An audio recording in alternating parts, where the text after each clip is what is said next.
मधुरं वदनं मधुरं नयनं मधुरं हसितं मधुरं हृदयं मधुरं गमनं मधुरम् मधुराधिपतेरखिलं मधुरं मधुराधिपतेरखिलं मधुरम्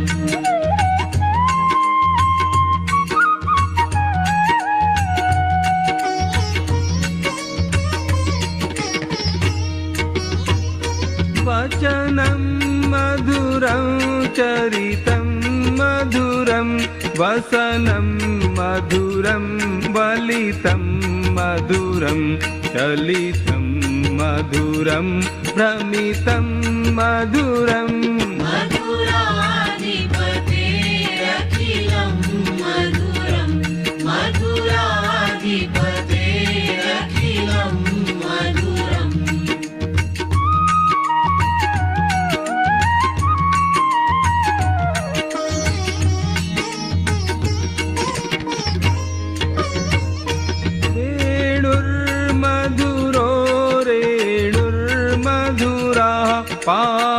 पाणिर्मधुरः पादौ मधुरौ नृत्यं मधुरं सख्यं मधुरम् मधुराधिपतेरखिलं मधुरं मधुराधिपतेरखिलं मधुरम्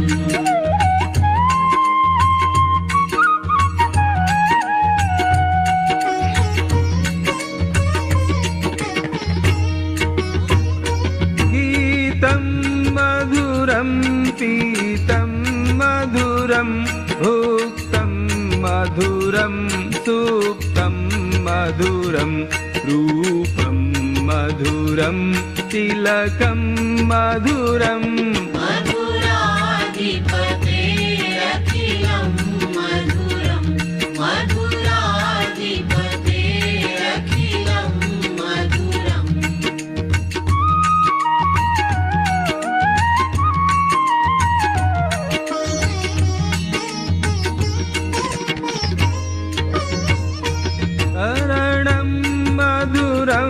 तरणं मधुरं हरणं मधुरं स्मरणं मधुरं वमितं मधुरं शमितं मधुरम्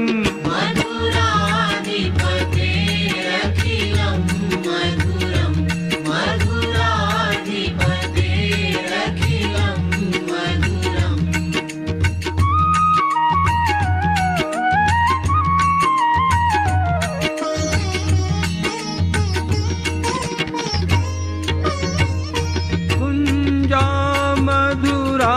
माला मधुरा यमुना मधुरा वीथी मधुरा सलिलं मधुरं कमलं मधुरम्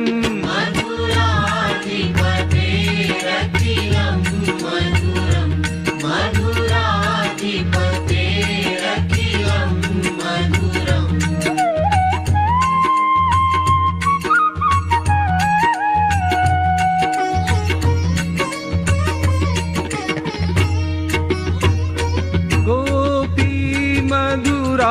लीला मधुरा युक्तं मधुरं मुक्तं मधुरं दृष्टं मधुरं शिष्टं मधुरम् मधुराधिपतेरखिलं मधुरं मधुराधिपतेरखिलं मधुरम्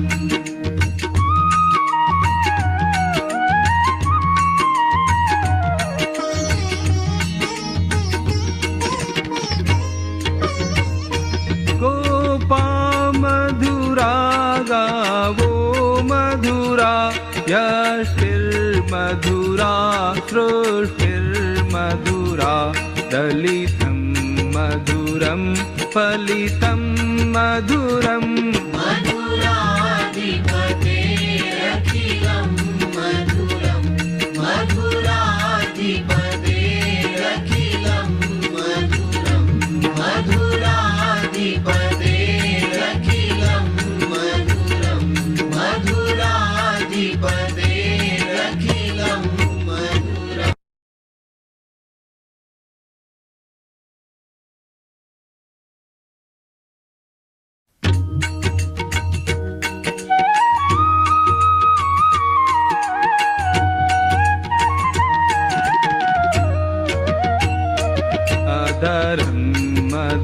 मधुरं वदनं मधुरं नयनं मधुरं हसितं मधुरं हृदयं मधुरं गमनं मधुरम्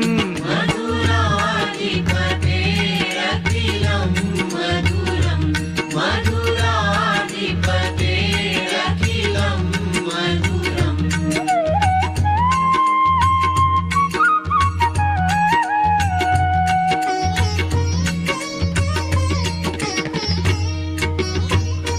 वचनं मधुरं चरितं मधुरं वसनं मधुरं वलितं मधुरं चलितं मधुरं भ्रमितं मधुरम्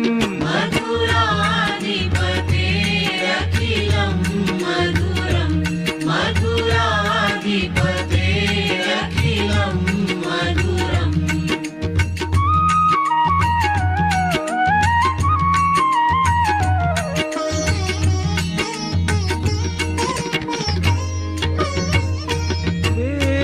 वेणुर्मधुरो रेणुर्मधुराः पाणिर्मधुराः पादौ मधुरौ नृत्यं मधुरं सख्यं मधुरम्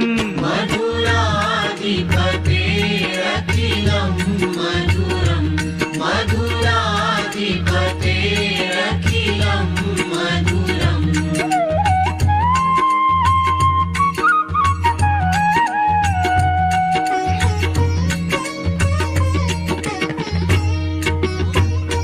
गीतं मधुरं पीतं मधुरं भुक्तं मधुरं सूक्तं मधुरं रूपं मधुरं तिलकं मधुरम् मधुराधिपतेरखिलं मधुरं मधुराधिपतेरखिलं मधुरम्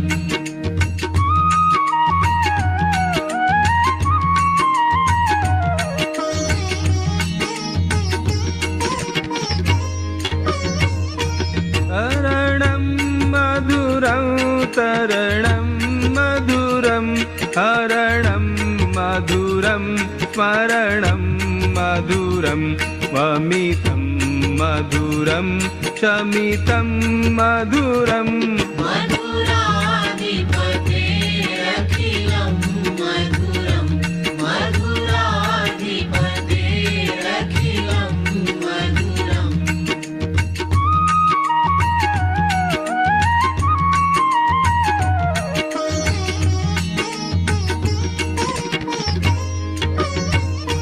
कुञ्जा मधुरा माला मधुरा यमुना मधुरा वीथी मधुरा सलिलं मधुरं कमलं मधुरम्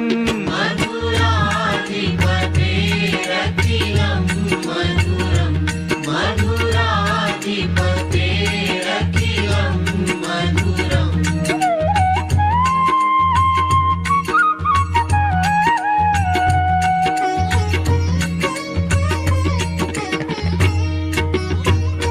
गोपी मधुरा लीला मधुरा युक्तं मधुरं मुक्तं मधुरं दृष्टं मधुरं शिष्टं मधुरम्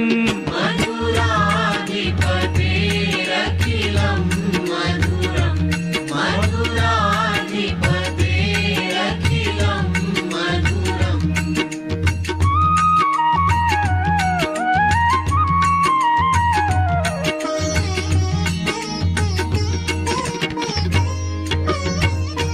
गोपा मधुरा गावो मधुरा यष्टिर्मधुरा सृष्टिर्मधुरा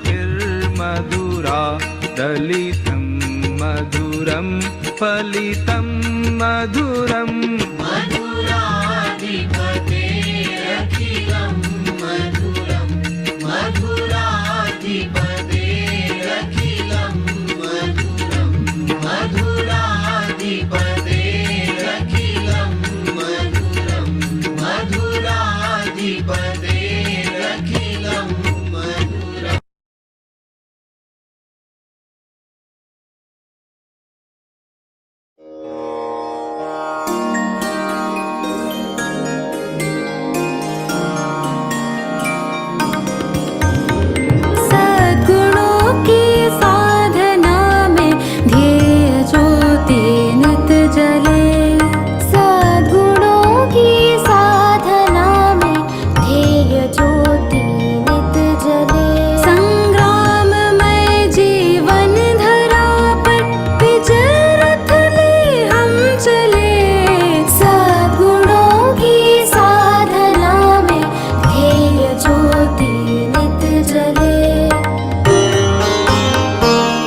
चरण सरोज रज निज मनु मुकुरु सुधारी बरनउ रघुबर बिमल जसु जोदायकु फलचारी बुद्धिहीन तनु जानिके सुमिरौ पवन कुमार बल बुद्धि विद्या देहु मोहि हरहु कलेस विकार।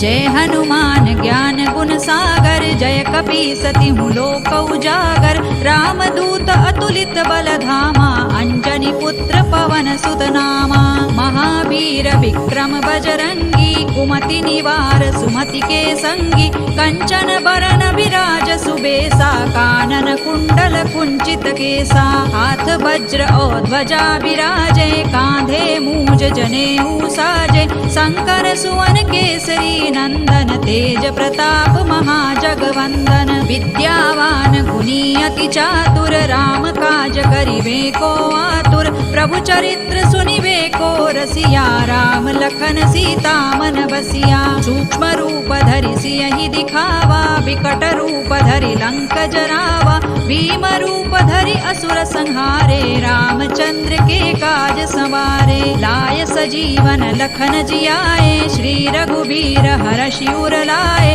रघुपति कीन्ही बहुत बड़ाई तुम मम प्रिय भरतई सम भाई सहस बदन तुम रोजस गावे अस कहि श्रीपति कंठ लगावे सनकादिक ब्रह्मादि मुनीसा नारद सारद सहित अहिसा जम कुबेर दिक्पाल जहाते कवि कोविद कहि सकै कहाते तुम उपकार सुग्रीवहि कीन्हा राम मिलाय राजपद दीन्हा तुम्हरो मंत्र विभीषण माना लंकेश्वर भय सब जग जाना जुग सहस्र जो जन पर भानु लील्योताहि मधुर फल जानू प्रभु मुद्रिका मेलि मुख माहि जलधि लांघि गए अचरज नाही दुर्गम काज जगत के जेते सुगम अनुग्रह तुम्हरे तेते राम दुआरे तुम रखवारे होत न आज्ञा बिनु पैसारे सब सुख लहै तुम्हारी सरना तुम रक्षक काहू को डरना आपन तेज संहारो आपे तीनों लोक हांकते कांपे भूत पिशाच निकट नहीं आवे महावीर जब नाम सुनावे नासै रोग हरै सब पीरा जपत निरंतर हनुमत वीरा संकट ते हनुमान छुड़ावे मन क्रम वचन ध्यान जो लावे सब पर राम तपस्वी राजा तिनके काज सकल तुम साजा और मनोरथ जो कोई लावे सोई अमित जीवन फल पावे चारों जुग पर ताप तुम्हारा है प्रसिद्ध जगत उजियारा साधु संत के तुम रखवारे असुर निकंदन राम दुलारे अष्ट सिद्धि नौ निधि के दाता असवर दीन जानकी माता राम रसायन तुम्हारे पासा सदा रहो रघुपति के दासा तुम्हारे भजन राम को पावे जन्म जन्म के दुख बिसरावे अंत काल रघुबर पुर जाई जहाँ जन्म हरि भक्त कहाई और देवता चित्तन धरई हनुमत से सर्व सुख करई संकट कटे मिटे सब पीरा जो सुमिरे हनुमत बलबीरा जय जय जय हनुमान गोसाई कृपा करहु गुरुदेव की नाई जो सत बार पाठ कर कोई छूट ही बंदी महासुख होई जो यह पढ़े हनुमान चालीसा होय सिद्धि साखी गौरीसा तुलसीदास सदा हरि चेरा की जय नाथ हृदय महडेरा पवन तनय संकट हरन मंगल मूर्ति रूप राम लखन सीता सहित हृदय बसहु सुर भूप सियावर रामचंद्र की जय पवन सुत हनुमान की जय उमापति महादेव की जय।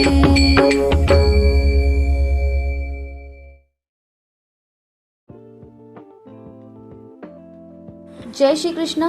In Zoom meeting, if you want to turn off the notification of Zoom chats, then click on the chats and then click on these three dots, turn off notifications, click on that, click on the mute option, and now chats notification will not disturb you. Jai Shri Krishna.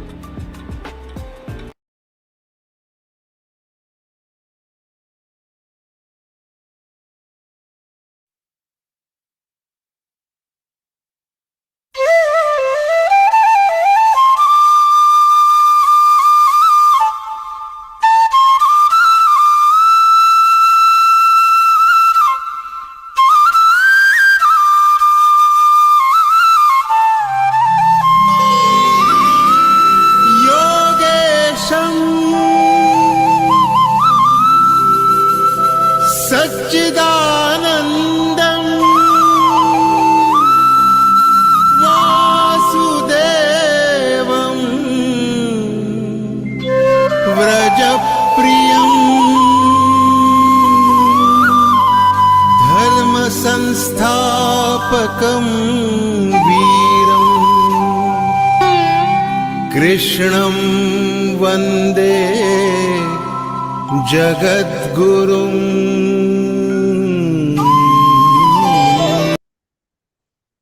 Jai Shri Krishna and a very warm welcome to all sadhaks gathered here this beautiful evening.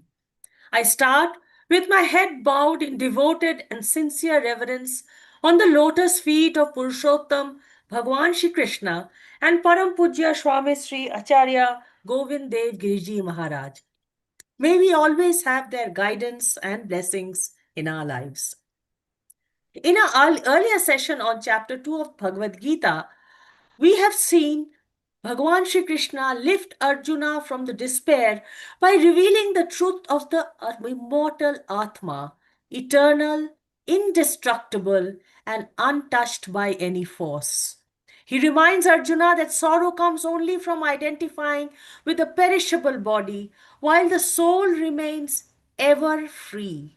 These teachings align beautifully with the sacred month of Margashirsha, a time Krishna declares as his Vibhuti in the 10th chapter of Bhagavad Gita. This symbolizes clarity and spiritual renewal. Within this month, we observe Mokshada Ekadashi, a day of purification and liberation, and celebrate Gita Jayanti, the divine moment these teachings first shone forth at Kurukshetra. Reflecting on these truths deepens our understanding that real courage and peace arise from knowing the soul's immortality and not about the perishable body. With this grounding, we now move into our third Vivechan session to explore the next layer of Shri Krishna's guidance. And now, a couple of simple suggestions in case you face any technical issues during this session. If there is no or very low sound volume, then please connect headphones or increase the volume of your phone or computer. If chat box is blinking continuously, tap the bell icon at the top right corner to mute notifications as you saw in the video a little while back. Please check your internet connection and if possible use Wi-Fi instead of mobile data if you see blurry screen or the speaker's voice frequently breaks. If Zoom keeps disconnecting, then you may also watch the session on the YouTube link. We hope the above suggestions will help you have a more immersive experience during the Vivechan session. Prayers is the earnest yearning of the soul for the Paramatma, and it is our age-old tradition to invoke the Almighty at the beginning of an important event. Today, I would like to call upon Nagalakshmi Deepak ji from Mysuru, Karnataka to deliver prayers on all our behalf. Having joined Geeta Pariwar in 2022, she provides seva as a co-trainer, TA and GC. Didi, request you to please lead us in our prayers today. Didi, Jai Shri Krishna, Didi. Jai Shri Krishna, Didi. Vasudeva Sutam Devam Kausachanuramardhanam Devaki Paramanandam Krishnau Vande Jagadgurum Krishnau Vande Jagadgurum. Jai Shri Krishna. Thank you so much, Didi, for chanting the prayer so beautifully. Thank you, Didi. Jai Shri Krishna. Let us now honor our age-old tradition by kindling the sacred flame of Deep Prajwalan, the emblem of inner awakening and divine presence. The light not only illuminates the space before us, but also symbolizes the Jyoti of Vivek that guides us as sadhaks from confusion towards clarity and truth. For doing the Deep Prajwalan today, I would like to call upon Indira Rajanji from Ernakulam, Kerala. Indira ji has studied Sanskrit for the past 2 years just to better realize Bhagavad Gita and Śrīmad-Bhagavatam. Having joined Geeta Pariwar in September 2024, she gives seva as a co-trainer. Indira ji, may I request you to please light the lamp on our behalf.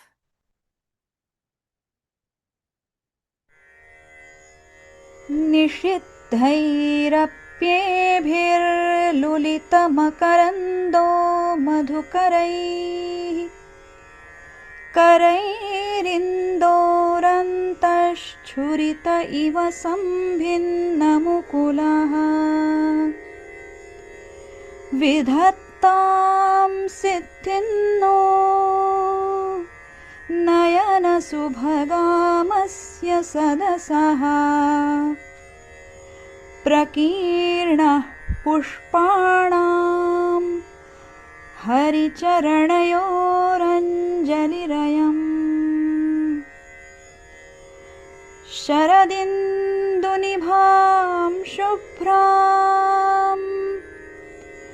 शुभ्रवस्त्रैरलङ्कृतां कलहंसकृतावासां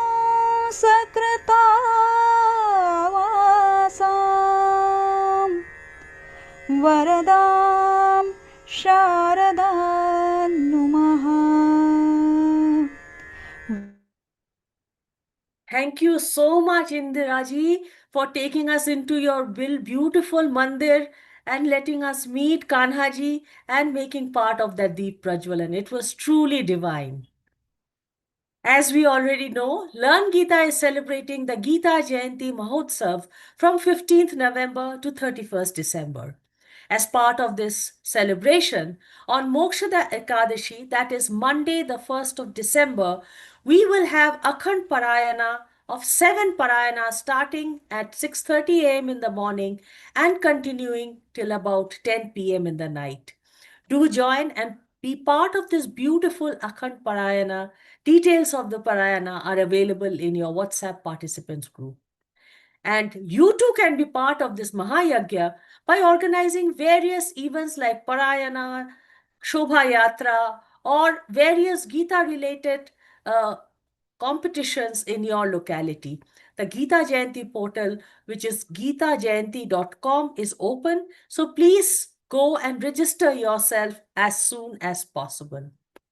And you can also give your selfless seva at the feet of Bhagwan through Geeta Pariwar's unique Ayo Geeta Sevi Bane program, where we have thousands of sevis giving seva day in and day out in various departments. Multiple sessions are being held over this weekend. The English session will be held at 8:30 p.m. today, followed by the Kannada session at 2:30 p.m. tomorrow, and the Hindi session again at 8:30 p.m. tomorrow, the 30th of November. Details of the session again are being broadcasted in your WhatsApp groups. And now, it is my profound honor and pleasure to introduce our speaker this evening, Senior Trainer Vikas Ji Vaidya. Vikas Ji, with his deep study and knowledge, provides unique and valuable perspective through innumerable commentaries on the Bhagavad Gita. A world traveler who has been an NRI for 12 years, Vikas Ji is a polyglot speaking 6 languages, namely Hindi, Marathi, English, Indonesian, Malaysian, and Spanish. With a bachelor's degree in mechanical engineering and postgraduate diploma in business management, he runs an IT firm in Pune. Over the last 5 years, Vikasji has been chanting the entire Bhagavad Gita every single day, 365 days of the year. Besides his own personal sadhana, Vikasji, as a senior trainer at Geeta Pariwar, serves in providing training and is involved in the process of selection and training of new trainers. He is involved in teaching and conducting impactful Vivechan sessions on Vishnu Sahasranam as part of being a member of the Pune chapter of Geeta Pariwar.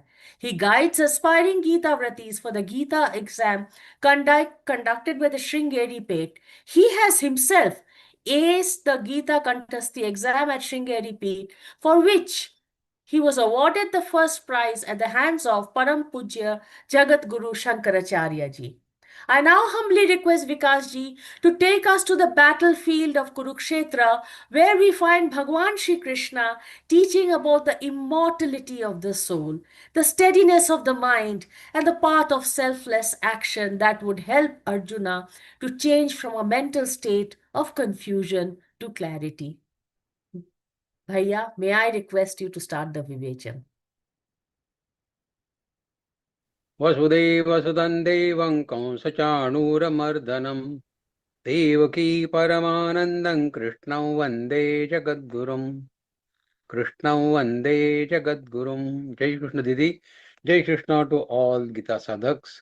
We are discussing Adhyay 2nd Sankhya Yoga.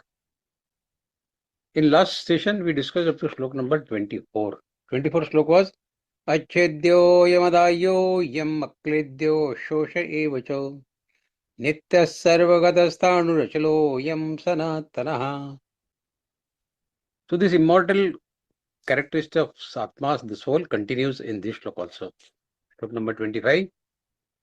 Avyakto yamachintyo yam avikaryo yamuchyate tasmadevam viditvaina nanushochitam arhasi.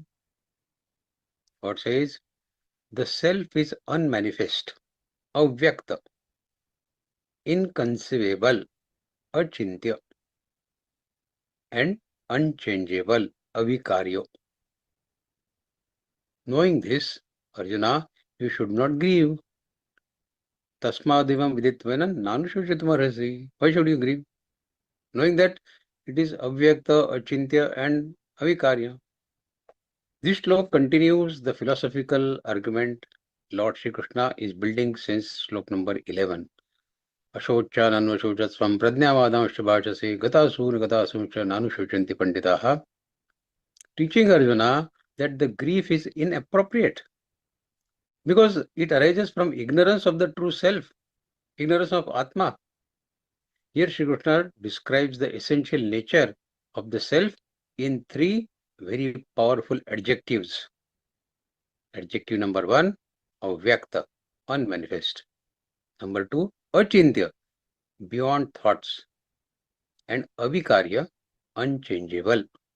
These three characteristics together form one of the strongest declaration of the Advaita-like philosophy in Bhagavad Gita.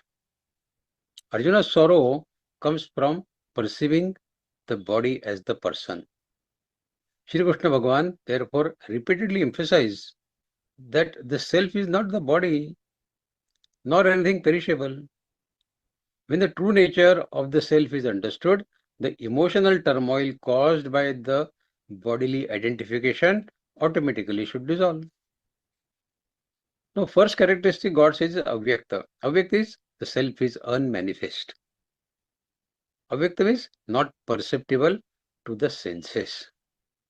The self cannot be seen, cannot be heard, cannot be smelled, cannot be touched, and cannot be tasted. It is not an object of in the space. This is extremely important. Anything that our senses can grasp is limited, finite, and subject to decay. The Atma, being the essence of pure consciousness, eludes all the sensory detections. You take any scan, body scan, full scan, MRI, or X-ray or sonography, can you see Atma? Cannot see. Because of these, the self can never be harmed by the external events.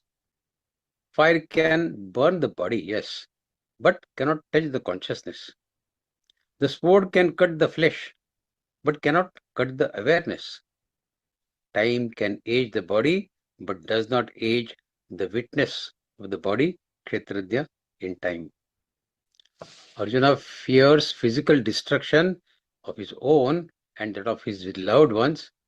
Shri Krishna Bhagavan removes that fear at the root by teaching that the real I is beyond sensory perception, avyakta, and therefore cannot be destroyed by any material force.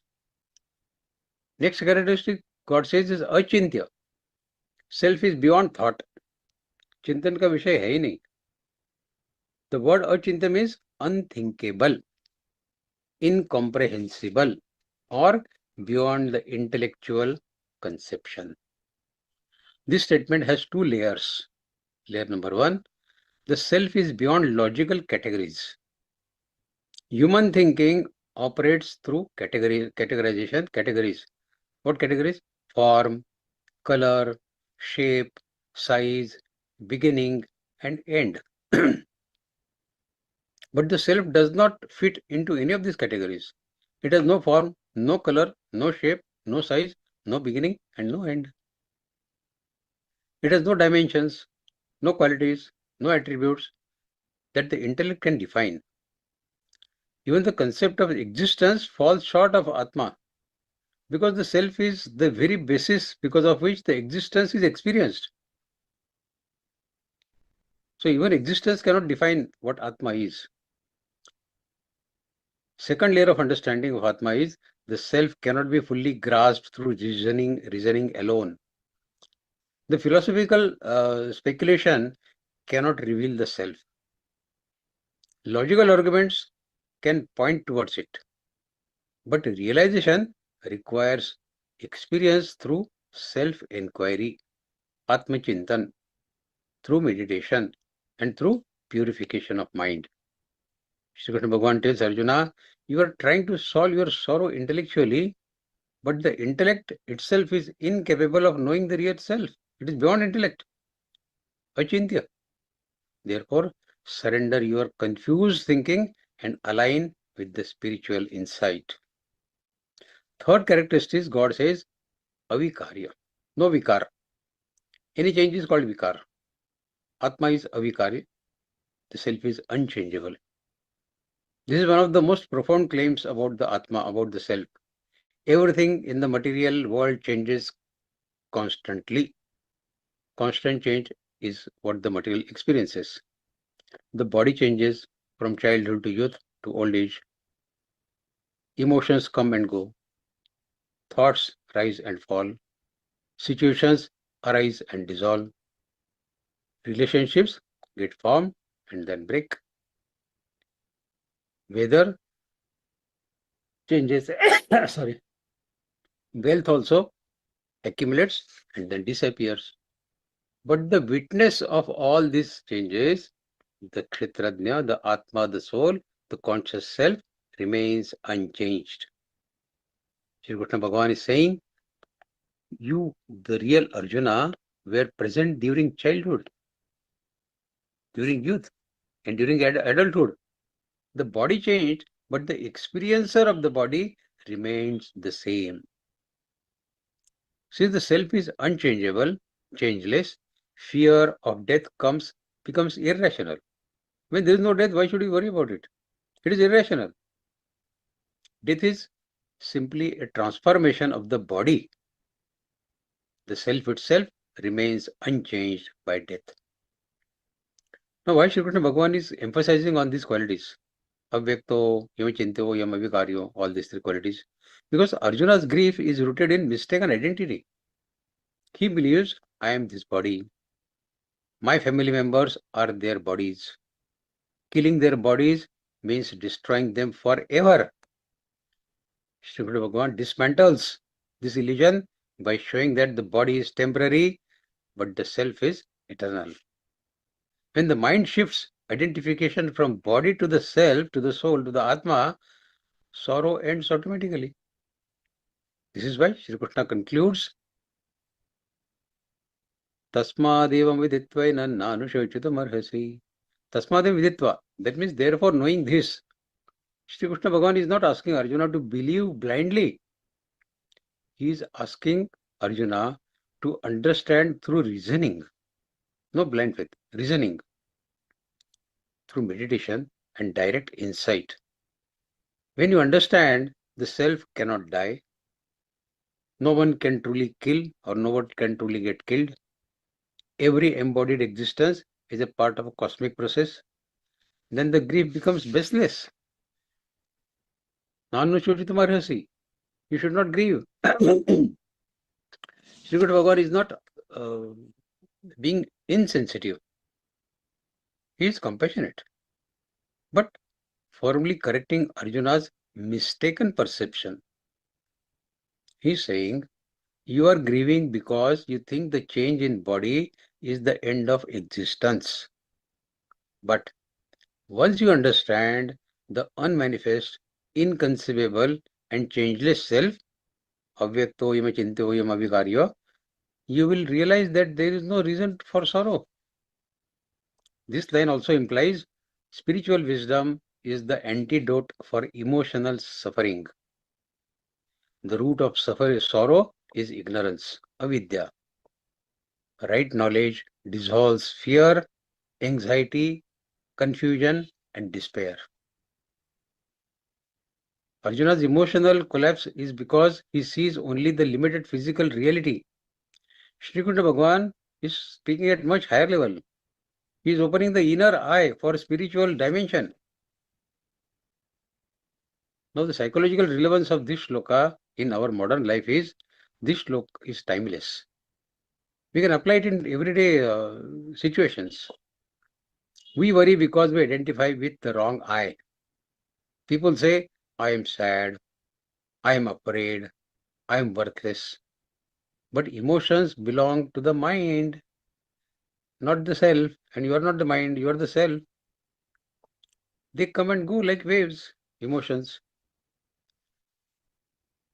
Second situation, fear arises for what is perishable. We fear losing money, losing status, losing beauty, losing our career, or losing relationships, all temporary. Shri Krishna Bhagavan teaches that what is eternal cannot be lost. When identification shifts from perishable to imperishable, the fear disappears. When you are imperishable, why are you afraid of? What are you afraid of? Then understanding the impermanence reduces the suffering. Most suffering comes from resisting the change. Nobody wants to change. Any change, we get little afraid of it.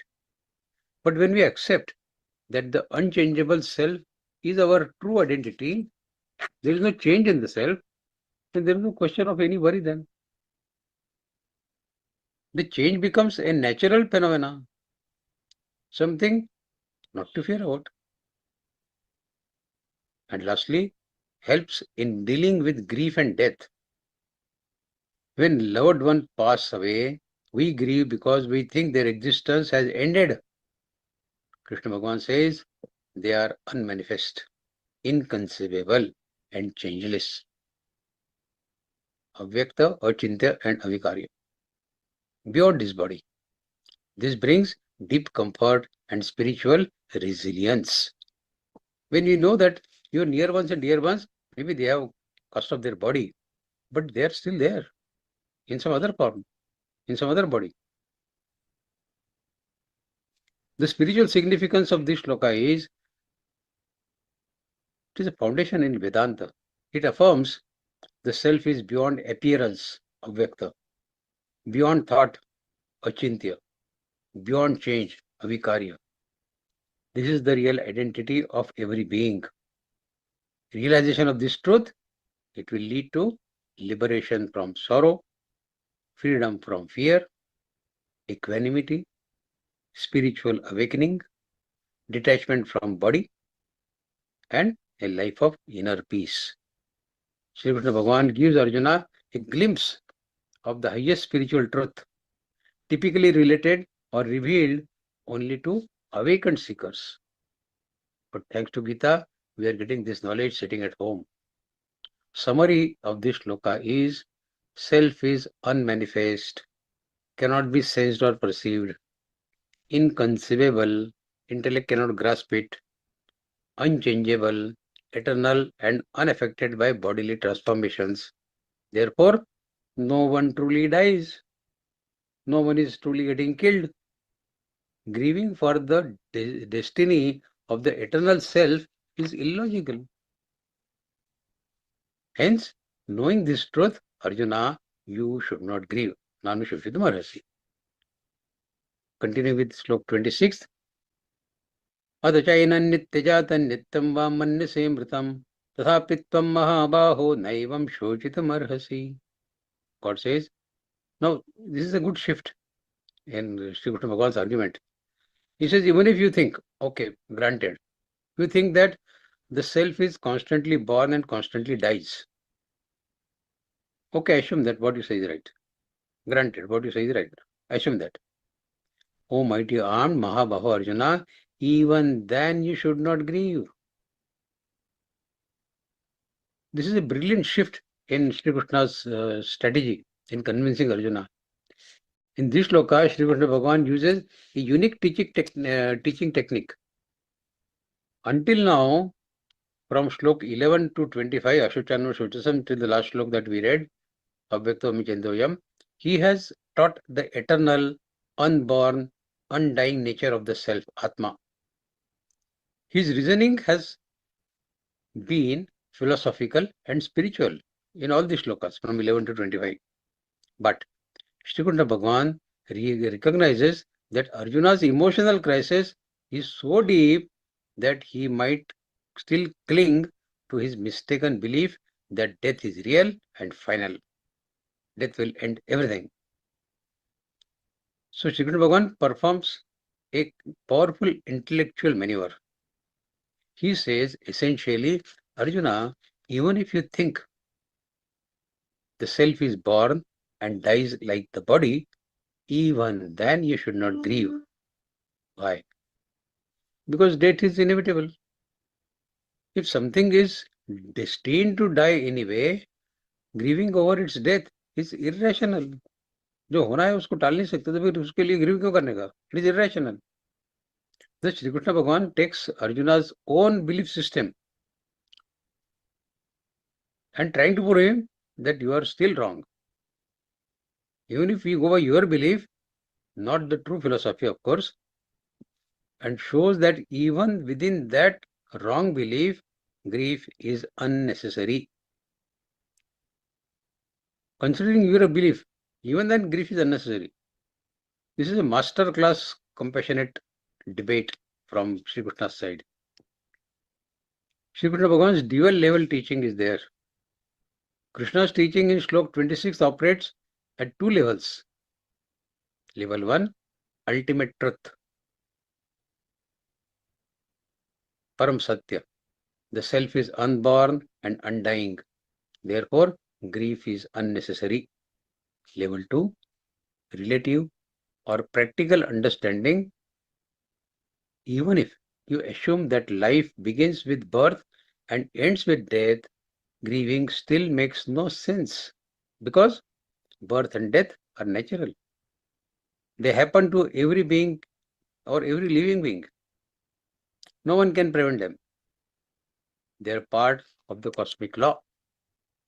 Shri Krishna's message, whether you follow my metaphysical truth, which I have been telling you from Shlok 11 onward, or your earthly misunderstanding, sorrow has no logical basis. Whether you go by my telling the principle of Atma or whether I go by your, grieving about it makes no sense. It's illogical, irrational. Nitya Jatam, constantly born. Shri Krishna Bhagavan says, suppose you think that every being is eternally undergoing birth. This suggests the view held by many materialistic and some ancient Indian thinkers. Life begins at physical conception. Consciousness arises from matter. There is no eternal soul. Everything is a biological phenomena. That is what some people say. Do not believe in spirituality. There is no survival after death. That is what they say. Shri Krishna accepts this. For the sake of argument, he says, okay, for the sake of argument, I accept what you say. Without endorsing it. He has not said what you are saying is right. But he says, okay, let us understand that what you say is right. Even from that standpoint, birth is universal. Birth inevitably leads to death. Every living being is a part of natural cycle. Since birth is unavoidable, grieving for one's birth is pointless. Do you cry when somebody takes birth? Then why do you cry when somebody dies? Birth is inevitable, so is death. Nityam va manasya mritam, or constantly dying. Here Shri Krishna Bhagavan addresses the opposite view. That life is a constant state of decomposition and death. Every moment we are dying, isn't it? The nature constantly destroys old forms to create new ones. We have seen in many slokas, Vasamsi Jirnani and all that. The moment something is born, it begins slowly the process of decay. When the baby is born, from that day onwards, the process of death also starts. Cells die every moment. The body is continuously disintegrating and renewing. Death is not a one-time event, it is a continuous process. Somebody doesn't die suddenly. Continuous aging takes place. Even if Arjuna adopts this perspective, grief is still irrational because death is not a tragedy but a natural law. Death is built into fabric of existence. One cannot stop death by grieving. रोने से मौत नहीं आएगी क्या? Death is merely the other side of life. Thus, even the harsh materialistic worldview leaves no room for sorrow. रोने से कुछ नहीं होने वाला. Why Shri Krishna Bhagavan is giving even if logic? He says even if you think, even if. So even if logic, why he is giving? Because Arjuna is emotionally overwhelmed and not receptive to the true principle of life, the metaphysical truth. Shri Krishna is trying to reach Arjuna's logic from multiple angles. If the self is immortal, no sorrow. If the self is mortal, also no sorrow. If birth and death are inevitable, no sorrow. So Shri Krishna Bhagavan is creating all sorts of situations and trying to come to the point that no sorrow. No matter which philosophy Arjuna chooses, grief cannot be justified. It is Shri Krishna Bhagavan's way of saying you have no reason to collapse the way you have. ठीक नहीं है ये. You examine it from any principles. This is not right. Shri Krishna Bhagavan is training Arjuna in emotional resilience. When someone is overwhelmed by sorrow, they often cannot absorb the highest spiritual truths. Shri Krishna knows this. So, he temporarily comes down to Arjuna's level and uses the simple logic. If you think death is permanent, it happens to everyone. If you think birth is the only beginning, everything born must die. If you think life is temporary, why cling to temporary? And if you think death is natural, why fear for what is natural? So Shri Krishna Bhagavan is helping Arjuna rebuild mental stability. Mahabaho. He calls him Mahabaho. Why does Shri Krishna call Arjuna Mahabaho, mighty armed? This is not flattering of Arjuna. It is a psychological support. Shri Krishna uses this term Mahabaho to remind Arjuna that you are not weak. You are Mahabaho hai bhaiya, tum Mahabaho hai. You are not weak. You are a hero. You have defeated many warriors, mighty warriors. You have faced challenges without fear in life so far. You have a lion-like strength. But now Arjuna is acting like a broken man. Shri Krishna wants to revive his warrior spirit.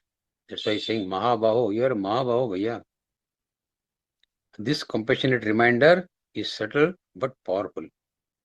It means you are strong enough to handle the truth. Do not collapse. Shri Krishna's message, do not grieve even from a materialistic standpoint. Let us analyze logically. If death is the end, grief is meaningless. Because the person no longer suffers, death ends all pain, fear, worry and regret. They end. It is a part of nature's law. No one escapes death. Thus, death is not a catastrophe, but a release. If death is the beginning, grief is also meaningless. Because the soul continues its journey after death. Life is cyclical. Death is merely a transition. Nothing truly ends. Thus, death is not a termination, but a transformation. In both scenarios, grief is unnecessary. Whether death is end or whether death is the beginning. In both the scenarios, grief is unnecessary. Shri Krishna is addressing Arjuna's attachment now. Arjuna's real problem is moha, emotional confusion and attachment. He is not grieving the philosophical idea of death. He is grieving his attachment to his people. Shri Krishna's logic, therefore, targets the root of attachment. You think they will die. Death is natural. What is natural should not cause excessive grief. You cannot prevent death by worrying. You cannot avoid your duty because of emotional weakness. Krishna's aim is to break Arjuna's emotional dependence. What is the application of this shloka in our modern life? This shloka has profound psychological relevance even today. First, acceptance reduces suffering. Most emotional pain comes from resisting natural processes. This shloka teaches us what is natural, accepted gracefully. Aging, illness, loss, change, separation, career transitions, and death. Krishna teaches the acceptance of all this. Number two, we suffer because we hope the temporary will be permanent. Arjuna wanted his loved ones to never die. Modern humans want youth should stay forever. जवानी हमेशा रहनी चाहिए, मरने तक रहनी चाहिए. Success to stay forever. Relationships to stay forever. Life to stay forever. The desire contradicts the natural law. When we accept the inevitability of change, suffering decreases. Life becomes easier when we see the big picture. What is the big picture? Is everything changing? Then why cling? Why fear loss? Why resent the fate? Shri Krishna is training us to develop detachment. This is a training in Vairagya. So a quick summary of this shloka 26. God says, even if you believe the soul is born and dies with the body, sorrow is unnecessary.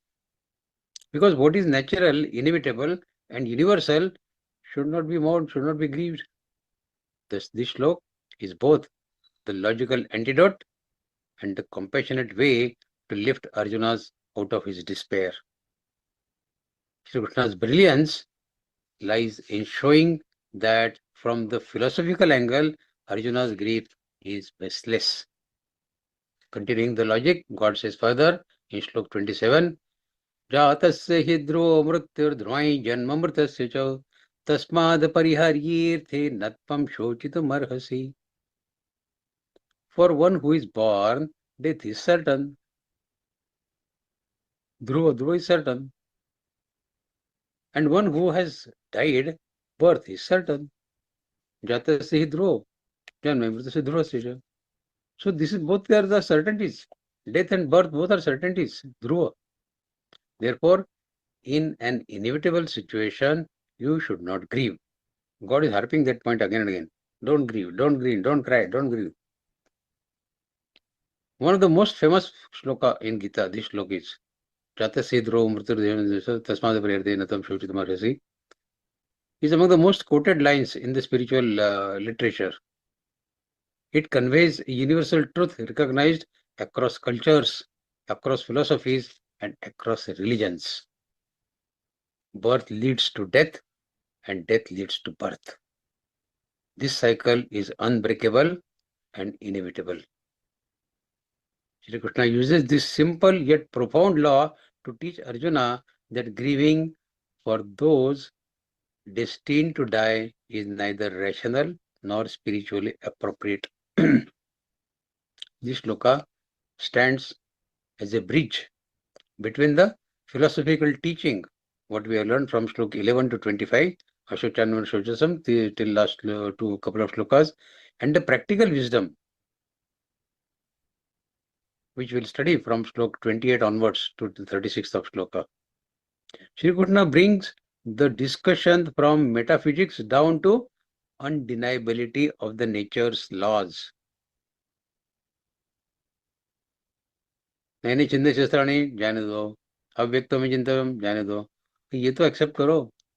जातसी ध्रुव मृत्य जन्म से मृत तस्माद परिहरते नत्मश्री. Jatasi dhruva mrityur. Death is certain for those who are born. This line expresses the harsh but undeniable truth. Anything that takes birth must die. Every living being, regardless of strength or beauty, is destined to perish. No one, not even the great kings, the sages or avatars, or even the God, when he takes the human manifestation, escape the physical end. This is not pessimism. Definitely not. It is realism rooted in observation. Shri Krishna wants Arjuna to confront the truth. He already knows his elders will die someday, if not today. His teachers will die someday, if not in this battle. Even Arjuna himself will die some point. No body is permanent. Is Krishna's body permanent? Can we see Krishna's body today? Even when God takes the human manifestation, his body also perishes. Why should we complain that my body is perished? Or the body of my near ones and dear ones has perished? God is applying the same law everywhere. To himself he is applying the same law. Arjuna behaves as if killing his relatives ends them permanently. Shri Krishna challenges this assumption. He says, what has an inevitable and should not be a cause of crippling sorrow. Why is Krishna repeating the natural law again and again? Arjuna is not just sad, he is emotionally shattered. His thinking is clouded. His thinking is clouded. Even obvious truths seem distant for him. Shri Krishna must bring him back with a universal principle that even a distressed mind can grasp. Even Arjuna should be able to grasp. That is the way Krishna Bhagavan is talking. Thus Shri Krishna uses a law that needs no spiritual faith. There is no need of any spiritual faith in the principles that Shri Krishna is speaking in last couple of slokas. You don't need to believe in the soul. Okay, don't believe. You don't need to believe in the rebirth. Don't believe. You simply need to observe the nature at least. Everything in nature confirms this cycle. Day ends in night, night ends in day. इतना तो समझ में आता है ना भाई. Waves rise and waves fall. Seasons come and seasons go. Tides flow and ebb. Trees grow, flourish and decay. The human body is born, grows, ages and dies. This natural cycle is the basis of Shri Krishna's logic. Dhruva janma mritasya. Birth is certain for those who are dead. The second half of this shloka introduces the doctrine of rebirth, punarjanma. Here Shri Krishna transitions from observable law of death to the philosophical teaching of reincarnation, punarjanma. Death is not the end. Death is a door. Death is transformation.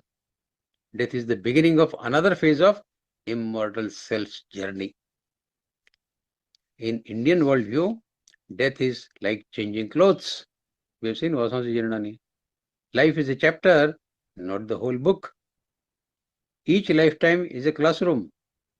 The soul continues onward. Shri Krishna is saying, Arjuna, you cry because you think your loved ones will end. They do not end. The soul will take birth again. Even if Arjuna believes that death is painful, rebirth ensures continuity. Thus, God says, no one truly ever dies. Only body perishes. No one dies. body perishes. Shri Krishna's purpose behind this teaching is Shri Krishna is addressing Arjuna's paralysis, emotional paralysis. Arjuna is unable to fight because he fears he will kill his loved ones permanently. Arjuna's attachment, his emotional dependence, makes him forget the truth of impermanence. Arjuna's misunderstanding is that he thinks he is the doer who is responsible for the final outcome of the death. Sri Krishna teaches him that death would happen anyway. You are merely an instrument. Their souls remain untouched. You are not the destroyer of the eternal self. Nobody can be the destroyer of eternal self. Thus, Shri Krishna is removing the psychological burden which Arjuna is feeling in his mind. The power of word dhruvam is important here. Dhruvam is certain. Dhruvam is fixed, unchanging, immutable, inescapable. This conveys the inevitability of the cycle. You cannot run away from birth. You cannot hide from death. You cannot negotiate with time. Time will not stop for you. You can't negotiate with time. Can you negotiate with time? Arjuna is avoiding his duty because he hopes to escape the painful reality of death. Krishna is cutting through this illusion. Avoiding your duty will not stop death. If you will not fight the war, will you avoid the death for everybody or what? But facing your duty with wisdom will free you from sorrow. Apariharya, in the face of inevitable. Apariharya. This is the wisdom applicable to every human being. When something is unavoidable, apariharya, worrying is useless. Resisting is futile. Running away is counterproductive. Grief does not change the outcome. Shri Krishna is teaching the art of acceptance. Death is a certainty, dhruva. Birth is a certainty, dhruva. Change is inevitable, dhruva. Loss is inevitable, dhruva. But how we respond is in our control. Whether we learn from these words of wisdom or we don't is up to us. Acceptance versus denial. Most human suffering arises from denial of the natural laws. People, they want youth to last forever.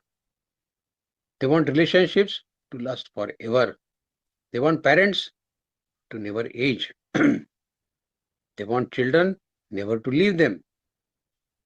They want health never to decline.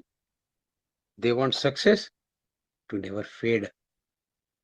The desire for permanence is an impermanent, in this impermanent world, creates the pain. Shri Krishna teaches acceptance as the path of peace. So the lesson in emotional intelligence is Shri Krishna is not being harsh.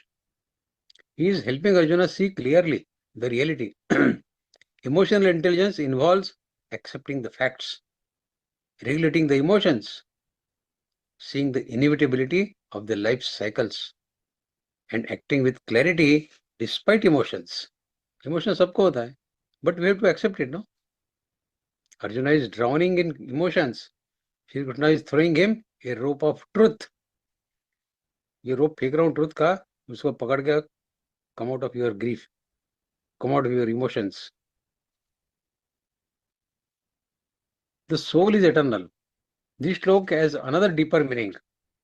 Birth and death belong to the body. The Atma neither takes birth nor dies. The soul merely transitions.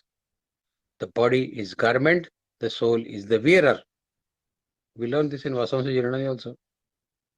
Thus, even when birth and death occur, they occur only on the surface. This understanding shifts Arjuna from fear to fearlessness. What is the modern day relevance of this shloka? This shloka becomes a guide for facing loss of loved ones. We understand the physical death is natural. It's not a tragedy. Physical death is a natural phenomena. Fear of death. We accept mortality without fear. Life transitions. We embrace change rather than resist it. Career setbacks. When you get a setback in your career, we recognize that endings create beginnings. Aging. We age gracefully, understanding it as a natural process. What Shri Krishna Bhagavan is not saying is, he is not saying do not love. Did he say that? No. He is not saying do not feel anything. No, he did not say that. He does not say be emotionless. No, emotionless. He is not saying that also. He is saying do not let natural changes break you emotionally and prevent you from performing your dharma, your kartavya karma, your prescribed duty. That is all he is saying. So the final message of this shloka is, Shri Krishna's conclusion is simple. Do not grieve for what is inevitable. This is one of the greatest psychological teachings ever given. It teaches acceptance. It teaches detachment, spiritual understanding, emotional maturity, and responsibility, and wisdom. Arjuna is being prepared to rise from emotional collapse to spiritual heroism through these shlokas. Slok number 28, God says, Avyakta-dini bhutani vyakta-madhyani bharata avyakta-nidananyeva tatraka paridevana. All beings are unmanifest in the beginning. Avyakta-dini bhutani. Adi means in the beginning all are avyakta, unmanifest. You are unmanifest before you got this body, isn't it? Manifest in the middle. This is the middle for us when we got the body. And unmanifest again at the end. When the body ceases to exist, it will again become avyakta. So this is the cycle. Avyakta to vyakta, vyakta to avyakta. Again vyakta, avyakta, vyakta, like that. Oh Bharata, Arjuna, why then should there be grief? This is just a middle. This is not a permanent phase. Most of the time we are avyakta only. Only for a short duration we are vyakta. So this is a cosmic perspective God is giving. In this slok, Shri Krishna gives Arjuna a panoramic view of existence, stretching across past, present, and future. He shifts the perspective from the battlefield to the cosmos, from the temporary body to the eternal cycle of manifestation. He says, before birth, beings are unmanifest. During life, beings are manifest. And after death, beings return to unmanifest. The cycle teaches one crucial truth. Only middle phase, the visible life we see, is temporary. The self's true nature is invisible, subtle, and eternal. Out of three phases, 2/3 we are unmanifest. Only one phase we are manifest. Then what to grieve about? Thus, lamentation is based on misunderstanding of the reality. There only 1/3 of this we are manifest, 2/3 we are unmanifest. Meaning of avyakta-dini, unmanifest in the beginning. Shri Krishna begins with the state before birth, avyakta-dini. Before person is born, they are invisible. Their existence is subtle, not gross. They are in a potential form, yet not expressed. They are not accessible to our senses. The unmanifested state has two layers. First, the physical layer. Before birth, the body does not exist in its present form. All the matter that becomes the body exists in the dispersed elements. And the spiritual layer of this shloka is, before birth, the soul exists in subtle form, awaiting a new body based on the karmic momentum. Thus, before anyone is born, we cannot see them. We cannot touch them. We cannot claim ownership over them. We cannot grieve their non-existence. Shri Krishna's point is simple. He says, if you did not grieve when they were unmanifest before birth, why are you grieving now?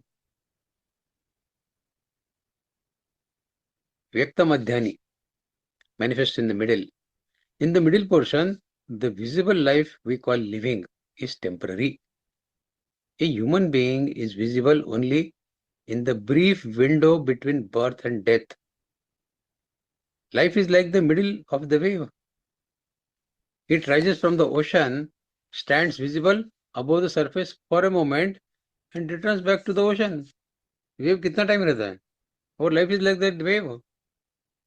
Similarly, at birth, beings appear as visible form.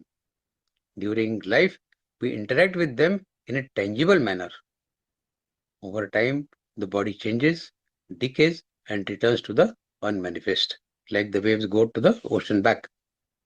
Shri Krishna emphasizes the visible middle is an exception. The invisible before and after are the rule. Life is not solid block of permanency.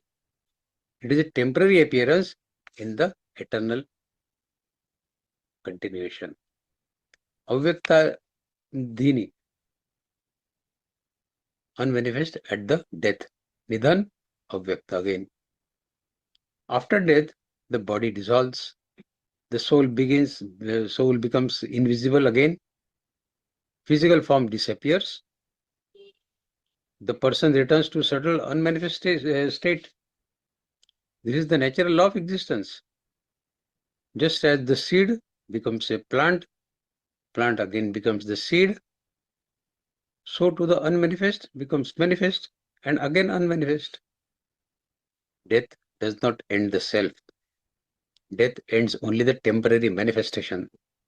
Thus Shri Krishna asks Arjuna, if beings return to their natural unmanifest state after death, what exactly are you grieving for? पहले भी अव्यक्त थे, बाद में अव्यक्त होने वाले हैं. Why are you worried about? What are you worried about? They are going back to their original state, which is avyakta, unmanifest. The philosophy behind manifestation, this shloka represents a profound Vedantic insight. Existence has three phases: avyakta, unmanifest, subtle, invisible; vyakta, manifest, visible, gross; and avyakta, unmanifest, again subtle, invisible.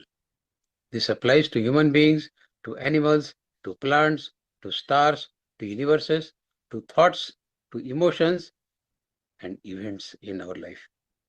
Everything comes from unmanifest, stays briefly as manifest, and then returns to unmanifest. This is the rhythm of cosmos. How can you change the rhythm of cosmos? Shri Krishna is asking, Tatra ka paridevana? फिर क्यों complaint कर रहा हूं? This is the heart of the shloka, Tatra ka paridevana. If this is the nature of existence, why grieve? Krishna is not saying that grief is wrong. He is saying grief is unnecessary because we cannot stop the natural cycle. Manifestation is not permanent. The unmanifest state is the soul's home. The visible body is a temporary costume that the soul is wearing. Grieving over something that is bound by cosmic law is like grieving that a river flows or that the sun sets. Can we grieve for that? Oh, sun sets ho gaya. Shri Krishna is healing Arjuna's emotional mistake. Arjuna is reacting emotionally, not rationally. He thinks his loved ones will end. The relationships will get destroyed. Death is the permanent loss.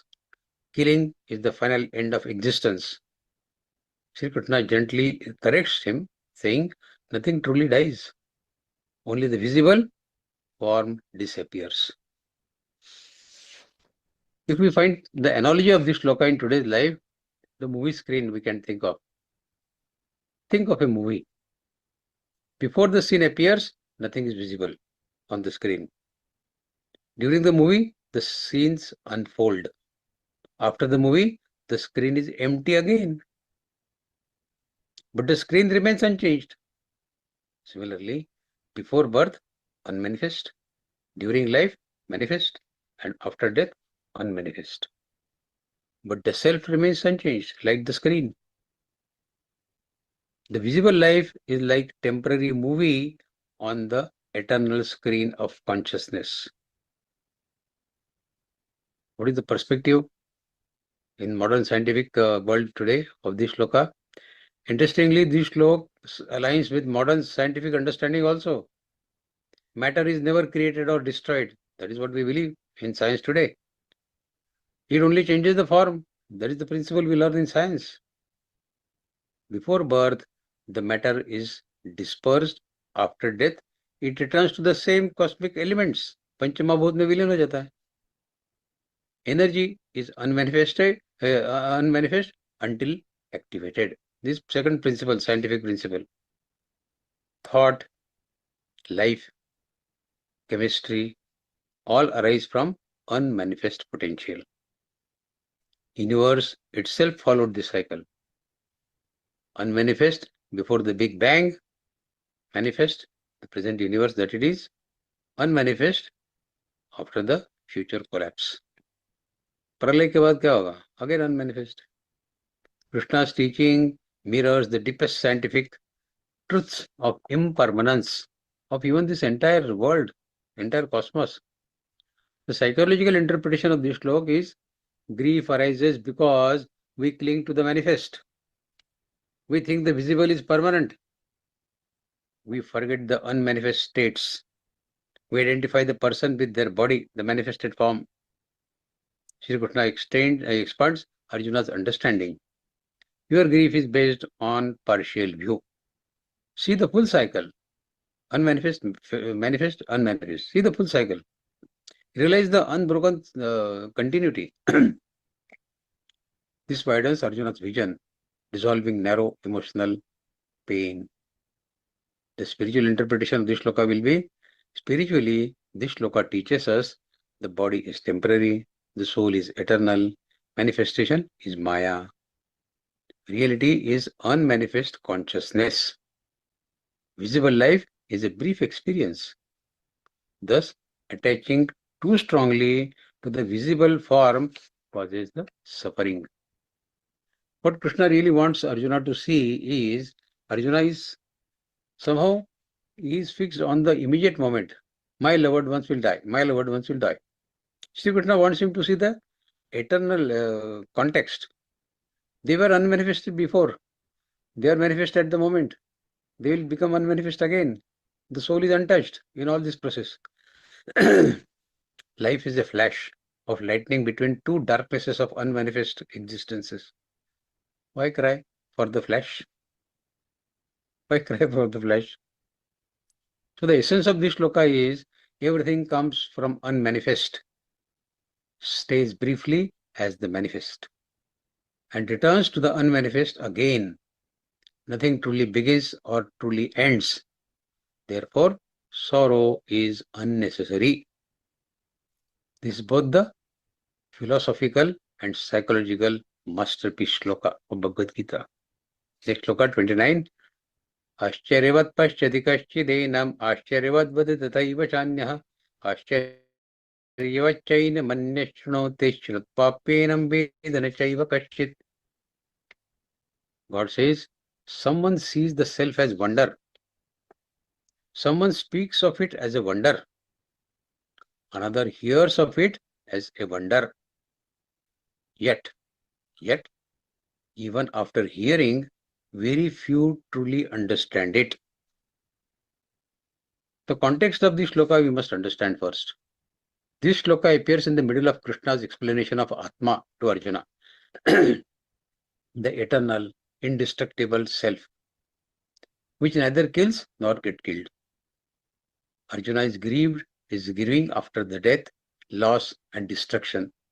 Shri Krishna responds by describing the immortal nature of the soul, of the self. Before this shloka, Shri Krishna has already stated that self cannot be destroyed. We read in shloka 17 up to 23. It is unborn and eternal. In Slok 20, we have read this. Death and birth are natural changes for the body. This we read today also. Now in this shloka, Shri Krishna acknowledges that the idea of an eternal self is so profound that most people perceive it as a mystery or wonder. Ashcharyavat Pashyati.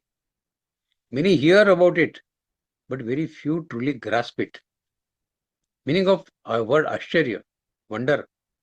Shri Krishna uses the word Ashcharyavat 3 times in this shloka. Ashcharyavat, Ashcharya, Ashcharya, Ashcharya. Seeing the self, speaking of the self, and hearing of the self. In all the 3 stages, he used the word Ashcharya, Ashcharya, Ashcharya. The repetition of Ashcharya implies an unusual, profound, and almost indescribable truth. Ashcharyavat suggests something. Astonishes the intellect. The soul astonishes the intellect. It stuns the mind. It translates the conceptual explanation, evokes awe, reverence. The self Atma is not an object of the senses, therefore understanding it is not ordinary. It is Ashcharya. One sees it as a wonder. God says one sees it as a wonder. Why? The self is formless, infinite, and not visible. So the word sees, how does it come here? Sees does not refer to physical seeing. It means seeing through inner experience, through meditation, through deep introspection, through the quietening of the mind, through a sudden spiritual insight, or through the moments of heightened awareness. Such inner realization is extremely rare. When someone truly experiences this, that person feels profound stillness, unity with all beings, freedom from the fear, detachment from death, boundless joy. This inner realization is a wonder because it reveals something. It reveals what is beyond logic, what is beyond words, what is beyond ego's understanding. Why it is rare? Because the mind is outward focused. People identify with the body. Desires cloud the perception. Fear of death blocks the inner clarity. Thus, true seeing is rare. And when it happens, it feels like a miracle, like a wonder.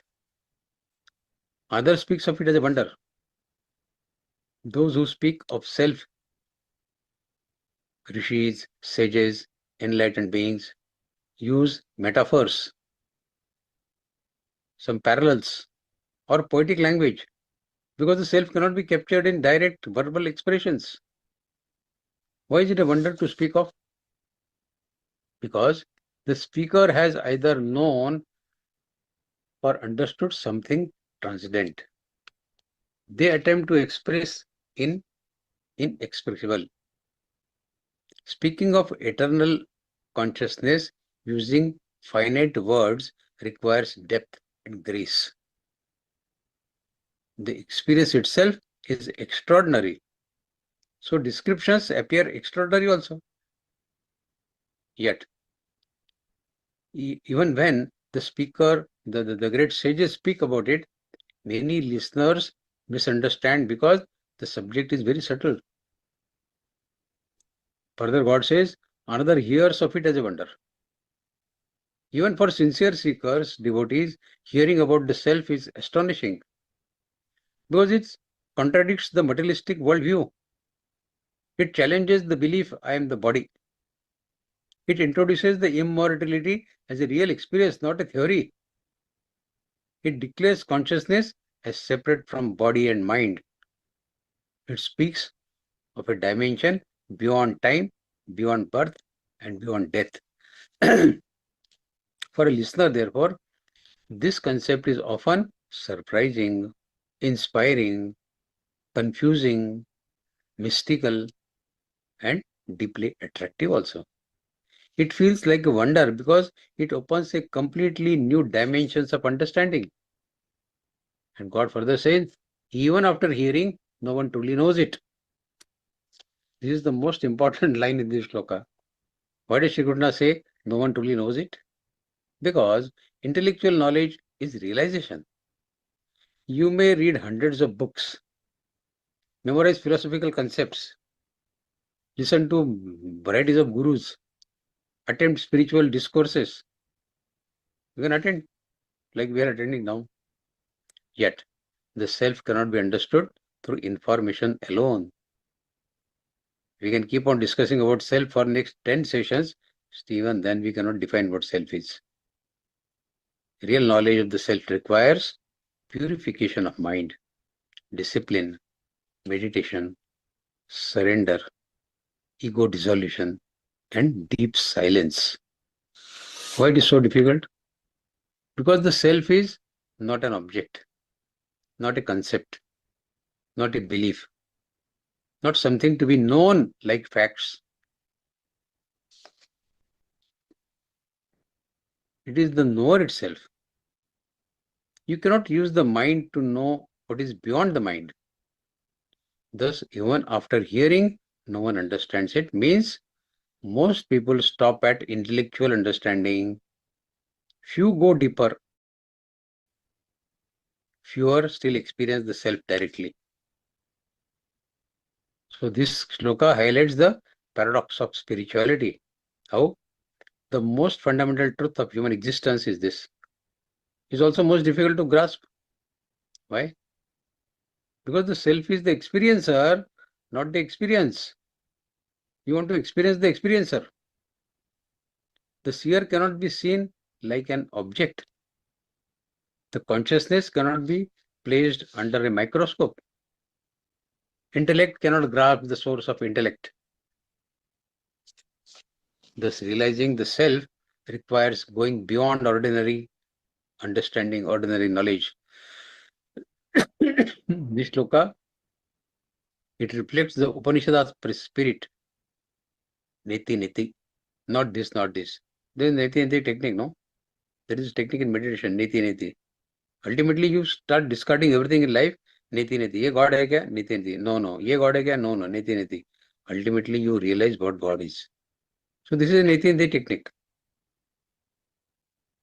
Drashta, drishyaye, vipareyaha.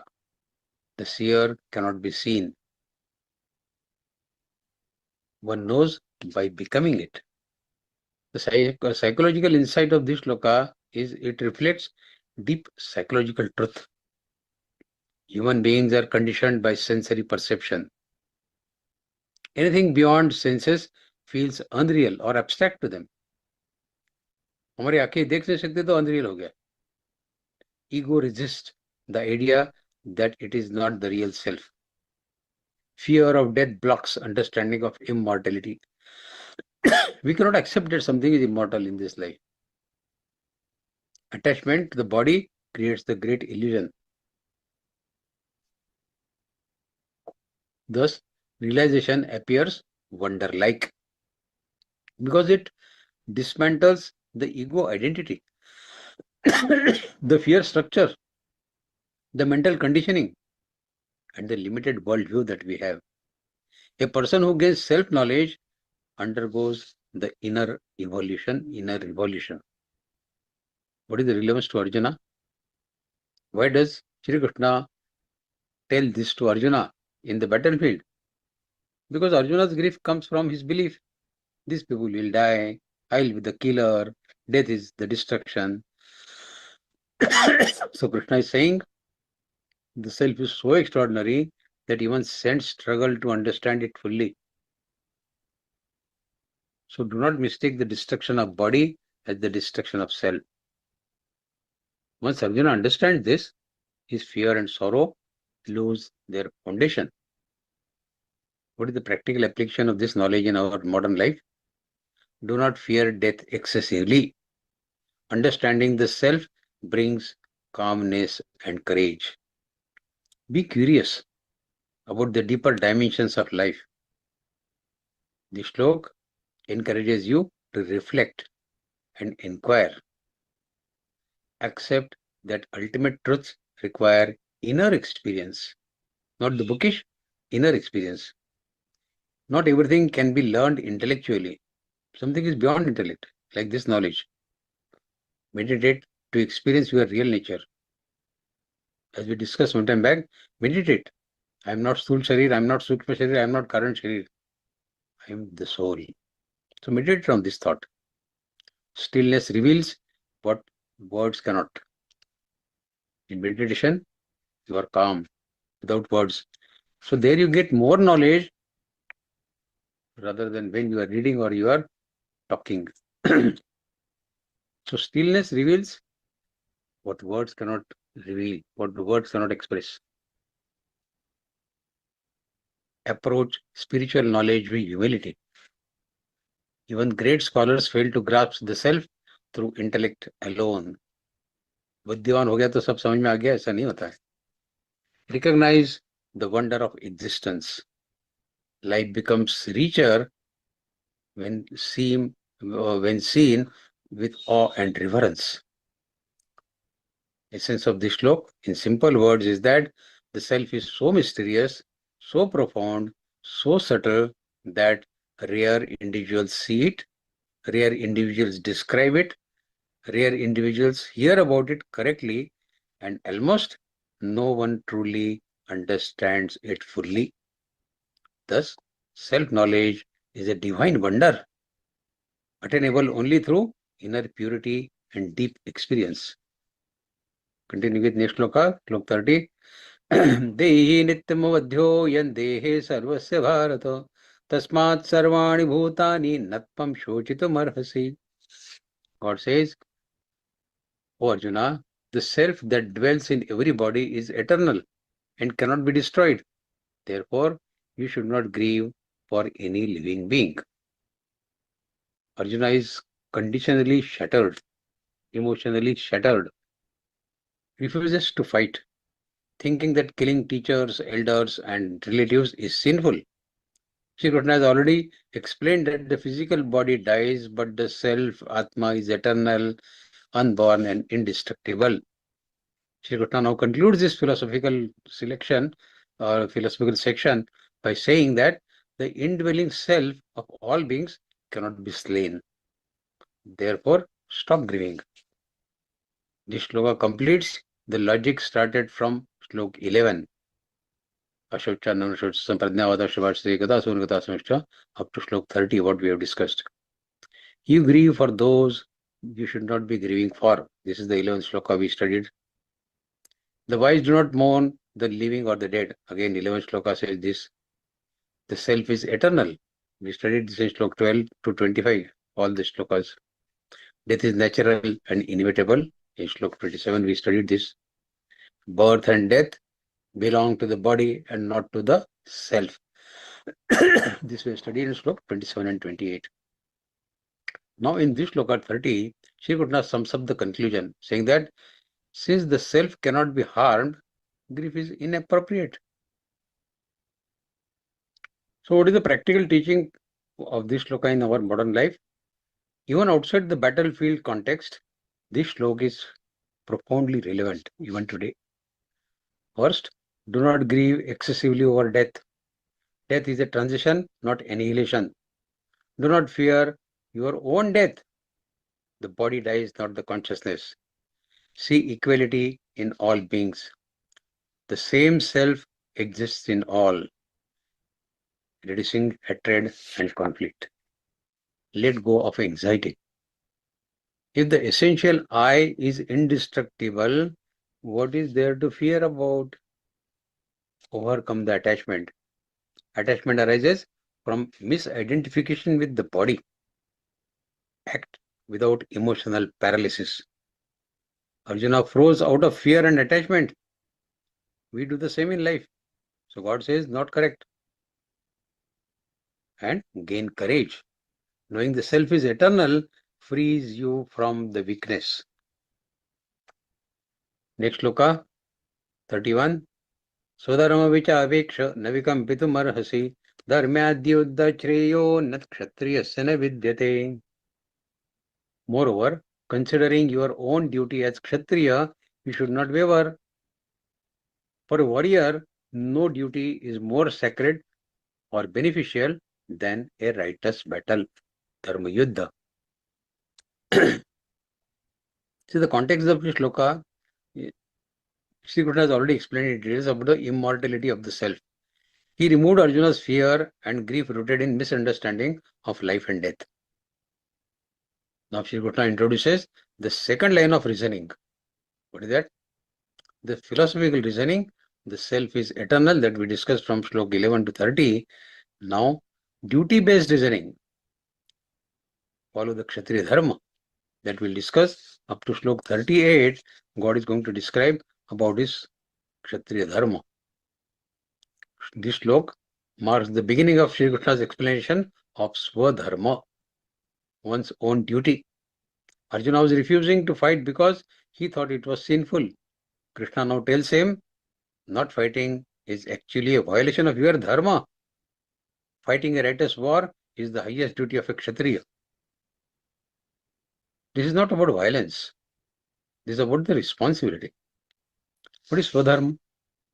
Swadharma, one's own duty based on his nature, his upbringing, his capabilities, his social roles, his circumstances, and his responsibilities in life. For Arjuna, he is a prince. He is a Kshatriya. He was trained as a warrior. His duty is to uphold justice. He must defend the society. He must defeat adharma embodied by Duryodhana. Arjuna is not being asked to fight for personal gain. He must fight because he is the symbol of righteousness, and on battlefield he should defeat the adharmis. If he steps back, adharma will win. That is what God says, that if you withdraw, do you think these adharmis will rule the society nicely? They will create havoc in the society. So think before you withdraw. You are Kshatriya. Withdrawing from battlefield will not add to your grace at all. So the modern day application of this slok for us is, do what is right, not what is easy. Arjuna's choice was extremely difficult, but avoiding responsibility is not wisdom. Second, duty often requires courage. You must rise above personal emotions while performing your duty. Third, responsibilities are sacred. Be it parenting, be it profession, be it social duty or moral duty.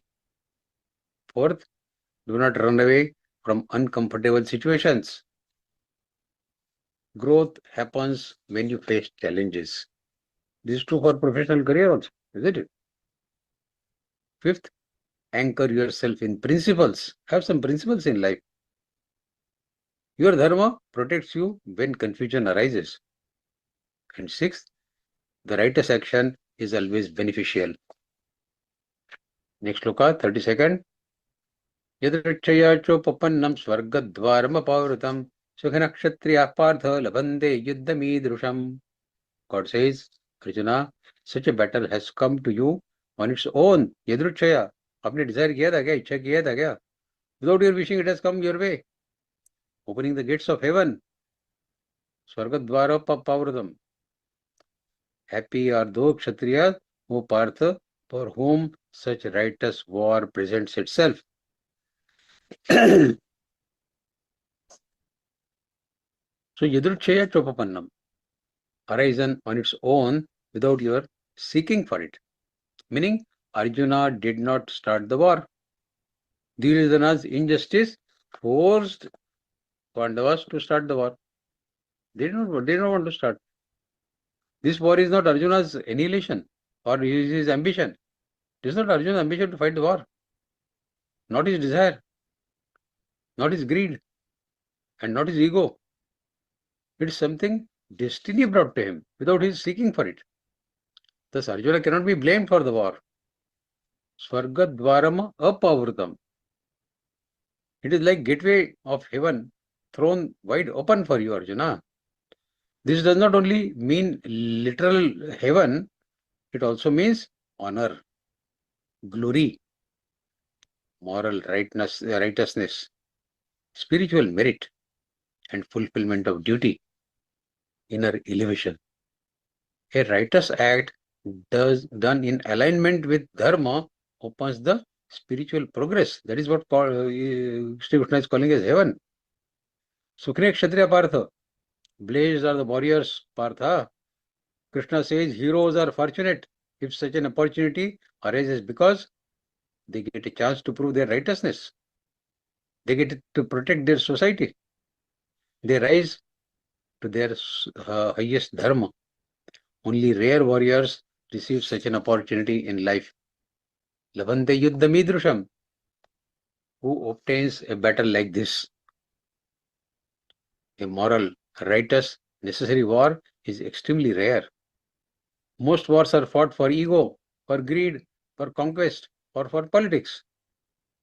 This one is different. Gurus are on one side, students are on the other side, cousins fighting, other cousins, dharma against adharma, justice against injustice, truth against tyranny.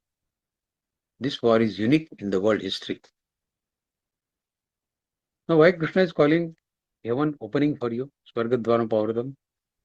This may sound strange. How can war open the gates of heaven? Shri Krishna is not glorifying the violence. He is glorifying the righteous action in the defense of truth. For Kshatriya, dying in such a battle is honorable. Living after victory is honorable. Either way it is a win. Whether you die or whether you survive. Heaven represents noble destiny, spiritual elevation, reward of duty, and divine appreciation. Thus, performing one's duty is like heavenly gain. Running away is a guilt, dishonor, and spiritual decline. That's why God is calling it Swargadvarma Pavrutam. We'll try to wind up now quickly. Time is running out. The modern application of this shloka in life, we need to discuss that also. In short, we'll discuss that. Some responsibilities are destiny chosen. This is what we should accept in modern life also. You don't choose them, life presents them to you. Without your wishing, you are seeking for it. Second, do not run away from tough duties. Like we discussed, parenting, leadership, moral decisions, or standing up for what is right. Third, when you act righteously, your inner world expands. Your heaven opens. Heaven is that inner world, meaning peace, self-respect, and clarity. Challenges are disguised blessings sometimes. They help to grow spiritually and emotionally. Lastly, honor your role in life. Like a warrior must fight, a professional must perform ethically. A seeker must remain disciplined. So the essence of this shloka in short is, the righteous duty comes into your life rarely and naturally. You are blessed to receive such a noble responsibility in life. Do not run away from it, Arjuna. Next shloka, 33rd. Atachitmam dharvyam sangram anna karishyasi tadasvadharmam kirtin ja hitva papam avapsasi. God says, but if you don't engage in this rightful battle, then abandoning your own duty and your honor, you shall incur sin. Paap lagega tumko. This shloka is one of the most psychologically penetrating shlokas of the second adhyaya. Here Shri Krishna continues addressing Arjuna's moral confusion by presenting the consequences of not doing his duty, especially in a moment of historical and cosmic significance. In earlier shlokas 31 and 32, Krishna highlighted positivity and the spiritual merit of performing one's duty, Swargadvaram Pavartam and all that. In this shloka, Shri Krishna shows the other side, that if you don't follow that, then what will happen? The inner social and spiritual damage that will result from shirking away from the responsibility. This shloka is a part of Krishna's multifold strategy to lift Arjuna out of paralysis and indecision. Arjuna is overwhelmed by grief, by attachment, and by emotional collapse. Shri Krishna therefore gives him some philosophical reasoning, practical reasoning, and spiritual reasoning, and finally, Kshatriya Dharma reasoning. Here Shri Krishna uses the last of this Kshatriya Dharma, appealing to Arjuna the inner identity as a warrior. What does "if you do not fight" really mean?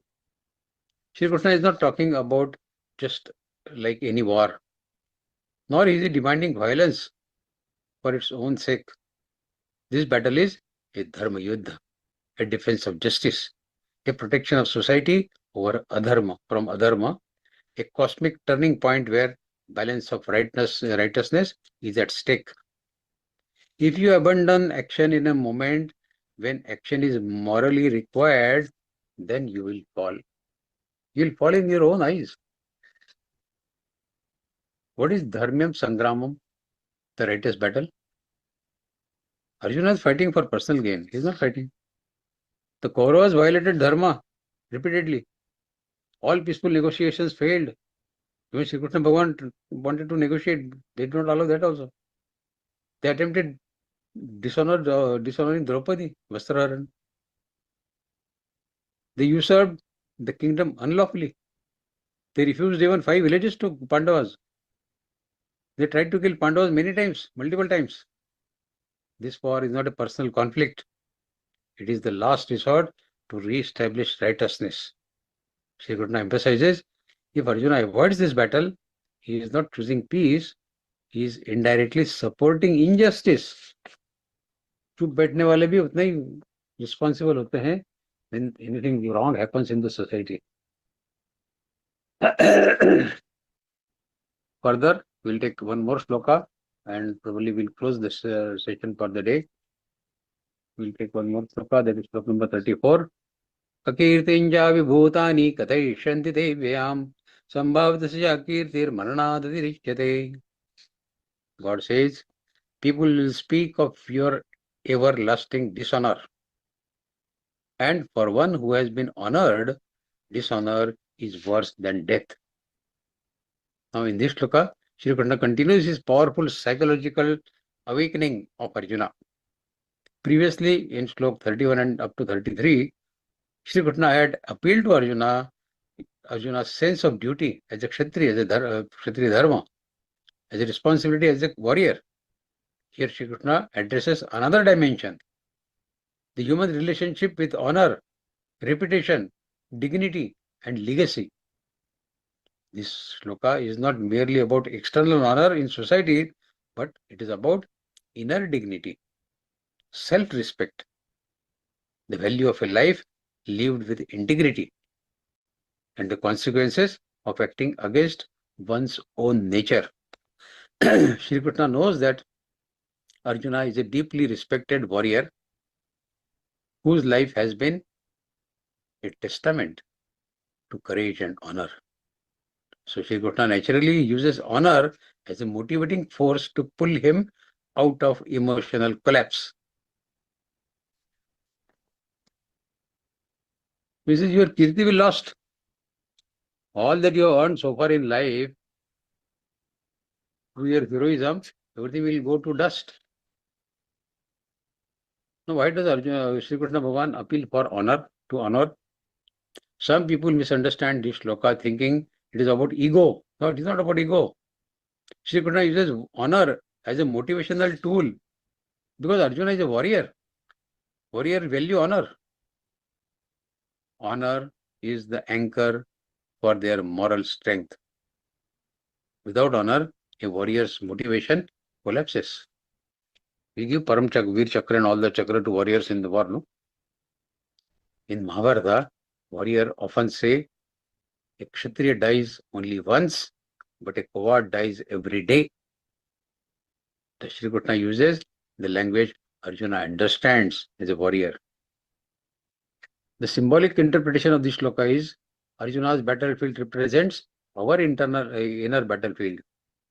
If we run away from our responsibilities, our moral duties, our challenges, our fears, and our higher purpose, we lose our inner honor. Inner dishonor leads to self-rejection, depression, inner fragmentation, emotional suffering, and a sense of emptiness. Thus, this shloka teaches, do what your higher self expects you to do. Do not betray your own self inner greatness. So, conclusion is, Shri Krishna's message to Arjuna in this shloka is profoundly psychological, moral, and spiritual. He says, you have earned greatness. You have built honor through years of discipline. Do not destroy it in one moment of weakness. Running away from your duty will stain your legacy forever. Dishonor is more painful than death for a noble soul. Fight for ego, not for ego. Don't fight for ego, but fight for dharma. Fight for dignity. Fight for the truth. One more shloka. Bhayadranadupradam mamsantitvam maharathaha yeshaichatvam baumato bhutva yasya. The great warriors who once held you in high esteem will think that you withdrew from the battle out of fear. Arjun bhavada nikla, coward nikla. Having honored you greatly before, they will now look down upon you. In this shloka, Shri Krishna Bhagavan deepens his psychological guidance to Arjuna by addressing another intensity of human concern, the perception of those whose opinion actually matters. Many people misunderstand this shloka as Krishna manipulating Arjuna with extreme opinions. But a deeper study of Bhagavad Gita reveals that Shri Krishna is not concerned about the superficial social judgment. Instead, he is addressing something far more important than that. How is one's actions shape one's identity in the eyes of those who truly understand one's capabilities? Shri Krishna is speaking of Maharathas, the great warriors, masters of dharma, men of honor, and experts in warfare. These are the people whose opinion matter because they understand courage, they understand duty, they understand dharma, they understand Arjuna's true potential.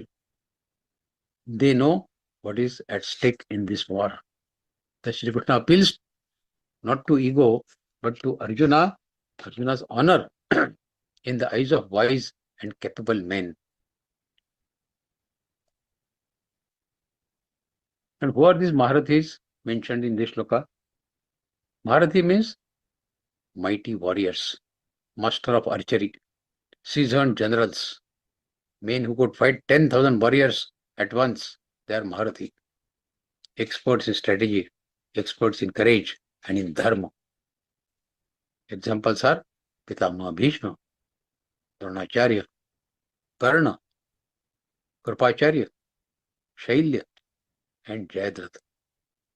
Even though many of them were fighting on Kaurava side, they all admired Arjuna. Bhishma loved him like his grandson. Dronacharya, he trained him and saw him as his best student. Karna considered him as the only worthy rival. Kripacharya respected his discipline and his skill. These were not ordinary critics, all these people. They were people whose respect for Arjuna valued authentically.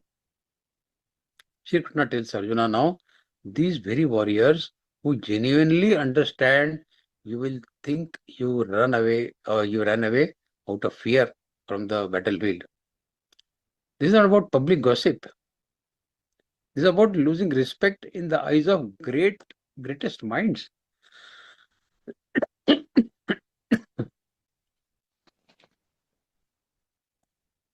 So God is slowly working on many lines to bring Arjuna to somehow accept that avoiding this war is absolutely not correct.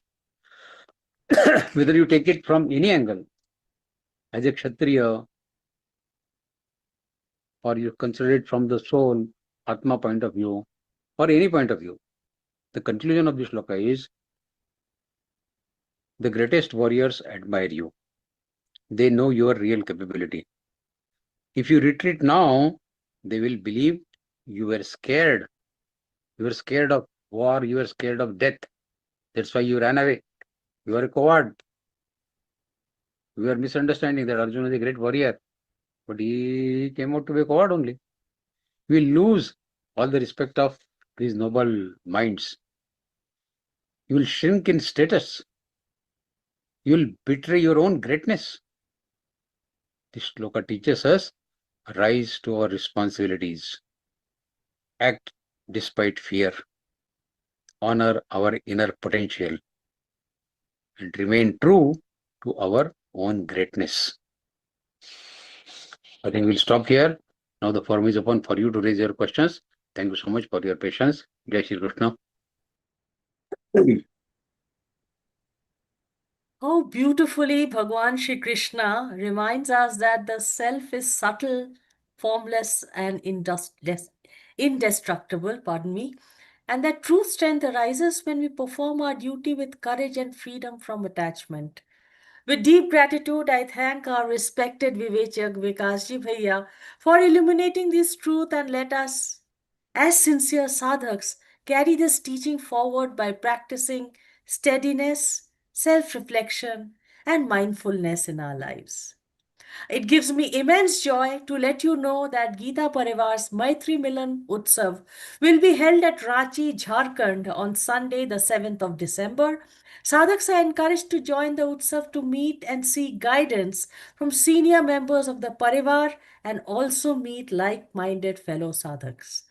A quick reminder that you can also give your selfless seva at the feet of Bhagwan through Geeta Parivar's Aao Geeta Sevi Bane program. The English session will be held at 8:30 p.m. today, followed by the Kannada session at 2:30 p.m. tomorrow, and the Hindi session at 8:30 p.m. again tomorrow. Details of the sessions are available in the WhatsApp participants group, and on Monday, the 1st of December, on the occasion of Mokshada Ekadashi, we are going to have Akhand Parayan from 6:30 a.m. to about 10 p.m. Please join the Parayan and get absolutely washed with spiritual upliftment. We now request sadhaks to please raise their hands and, if possible, switch on their video cameras to ask questions to Vikas Bhaiya, and request those who are watching the session through YouTube to please join our Zoom link should they wish to have their doubts clarified. So I think we have Yudhishthir Pandeji. Yes. Yeah, Please- before that, I saw a please. question on the chat that what is Laghavam? So Laghavam is minuscule, small, laghu, small. Yeshai Chatmam Bahumata Bhutva Yasese Laghavam. People who are looking at you as a towering personality, they look at you like a pygmy now. You will become a pygmy in their eyes. So Laghavam is that pygmy. A towering person becoming a pygmy. From Bahumata, he becomes a Laghavam. So that was Laghavam. Okay, this is what is your question? Yeah, I really don't have any question, but I want to express my deepest gratitude to you for so nicely you explained the thing as if we are it takes us to the Kurukshetra, and in real life we are actually having mini Kurukshetra, and I think Yes, yes. whatever you have explained gives a motivation and the real inner force to actually face it. So I am getting convinced so much. And I'm not missing a single class of yours, and I am Thank there up to all the sea. And also, I am going back to the YouTube recording and listening. But Oh, only one doubt from your life experience I want to have. when you are doing meditation, actually I have started doing meditation early morning, maybe around 4:30, 5 o'clock. Very good. But how do you, on which thing you meditate? On something, you watch your breath, or you watch the God symbol? Because when I watch my God symbol like Krishna, it doesn't stay there. It actually flickers. So how to actually There are do the meditation? right. There are several methods of meditation. Before you sit for meditation, see, first thing to sit for meditation is to realize that we are a soul. We are not a body. Okay. And we discussed last time, I think, that we have three bodies. One is our gross body, sthul sharir.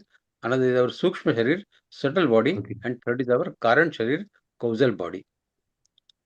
So when we sit for meditation, we have to first come out of this.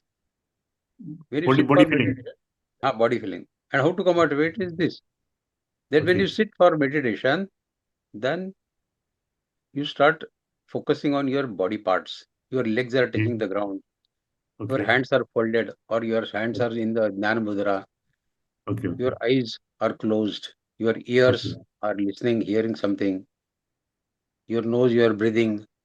So you focus on all parts of your body, and then at the end you say that these are all the parts of my body. I am not these parts. I am the observer of these parts. I am Okay. the observer of my nose. I am the observer of my eyes. I am the observer of my ears. I am the observer of my breaths. So I am an observer. I am not this gross body. So you got to come out of this feeling that I am gross body. Then you Okay. go to the next level of that. I am not the sukshma sharir. I am not the subtle body. Mm-hmm. The subtle body is the holder of your mind and buddhi, mind and intellect. Okay. Thoughts come in your mind and thoughts go. Sometimes good thoughts, sometimes bad thoughts, sometimes very good thoughts, sometimes very bad thoughts.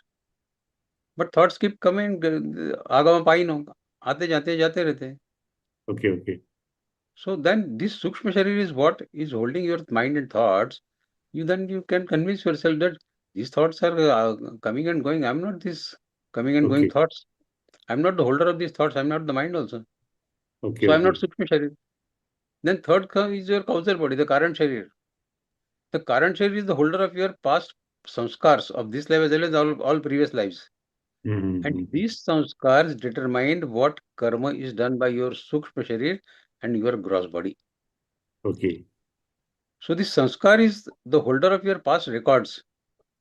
And they are become a guiding principle for your sukshma sharir, your mind and intellect. And mind and intellect advise your senses which are there in your gross body to do the karma in a particular way, according to your past sanskars which are there in your current sharir, Okay. causal Okay. body. Now you can say that, okay, whatever I'm doing is as per the past sanskars. But the past sanskars are based on the karmas done by me in my previous life or in this life. Previous life. Yes. Yes. So I am not this holder of records. I am the one who created this record. Okay. So I am not the current sharir also. Then who am I? I am the one who gives life, who gives chetana to the gross body, to the subtle Okay. body, sukshma Okay. sharir, Okay. and to the current sharir, to the causal body. So I am much Okay. beyond this. I am none of these three bodies. So Okay. this way, when we sit for meditation, it helps us to come out of I am body feeling. Okay. Okay. And this thought we have to keep in our this meditation practice. We have to do it for a few days. Yes. Yes. I know. Yeah. Then only firm up of mind will come. Then you take Exactly. another thought. Mamanusmaridyacha, as the eighth adhyaya says, keep remembering God and also do your kartavya karma. But always keep the thought at the back of your mind and focus more and more on your breathing.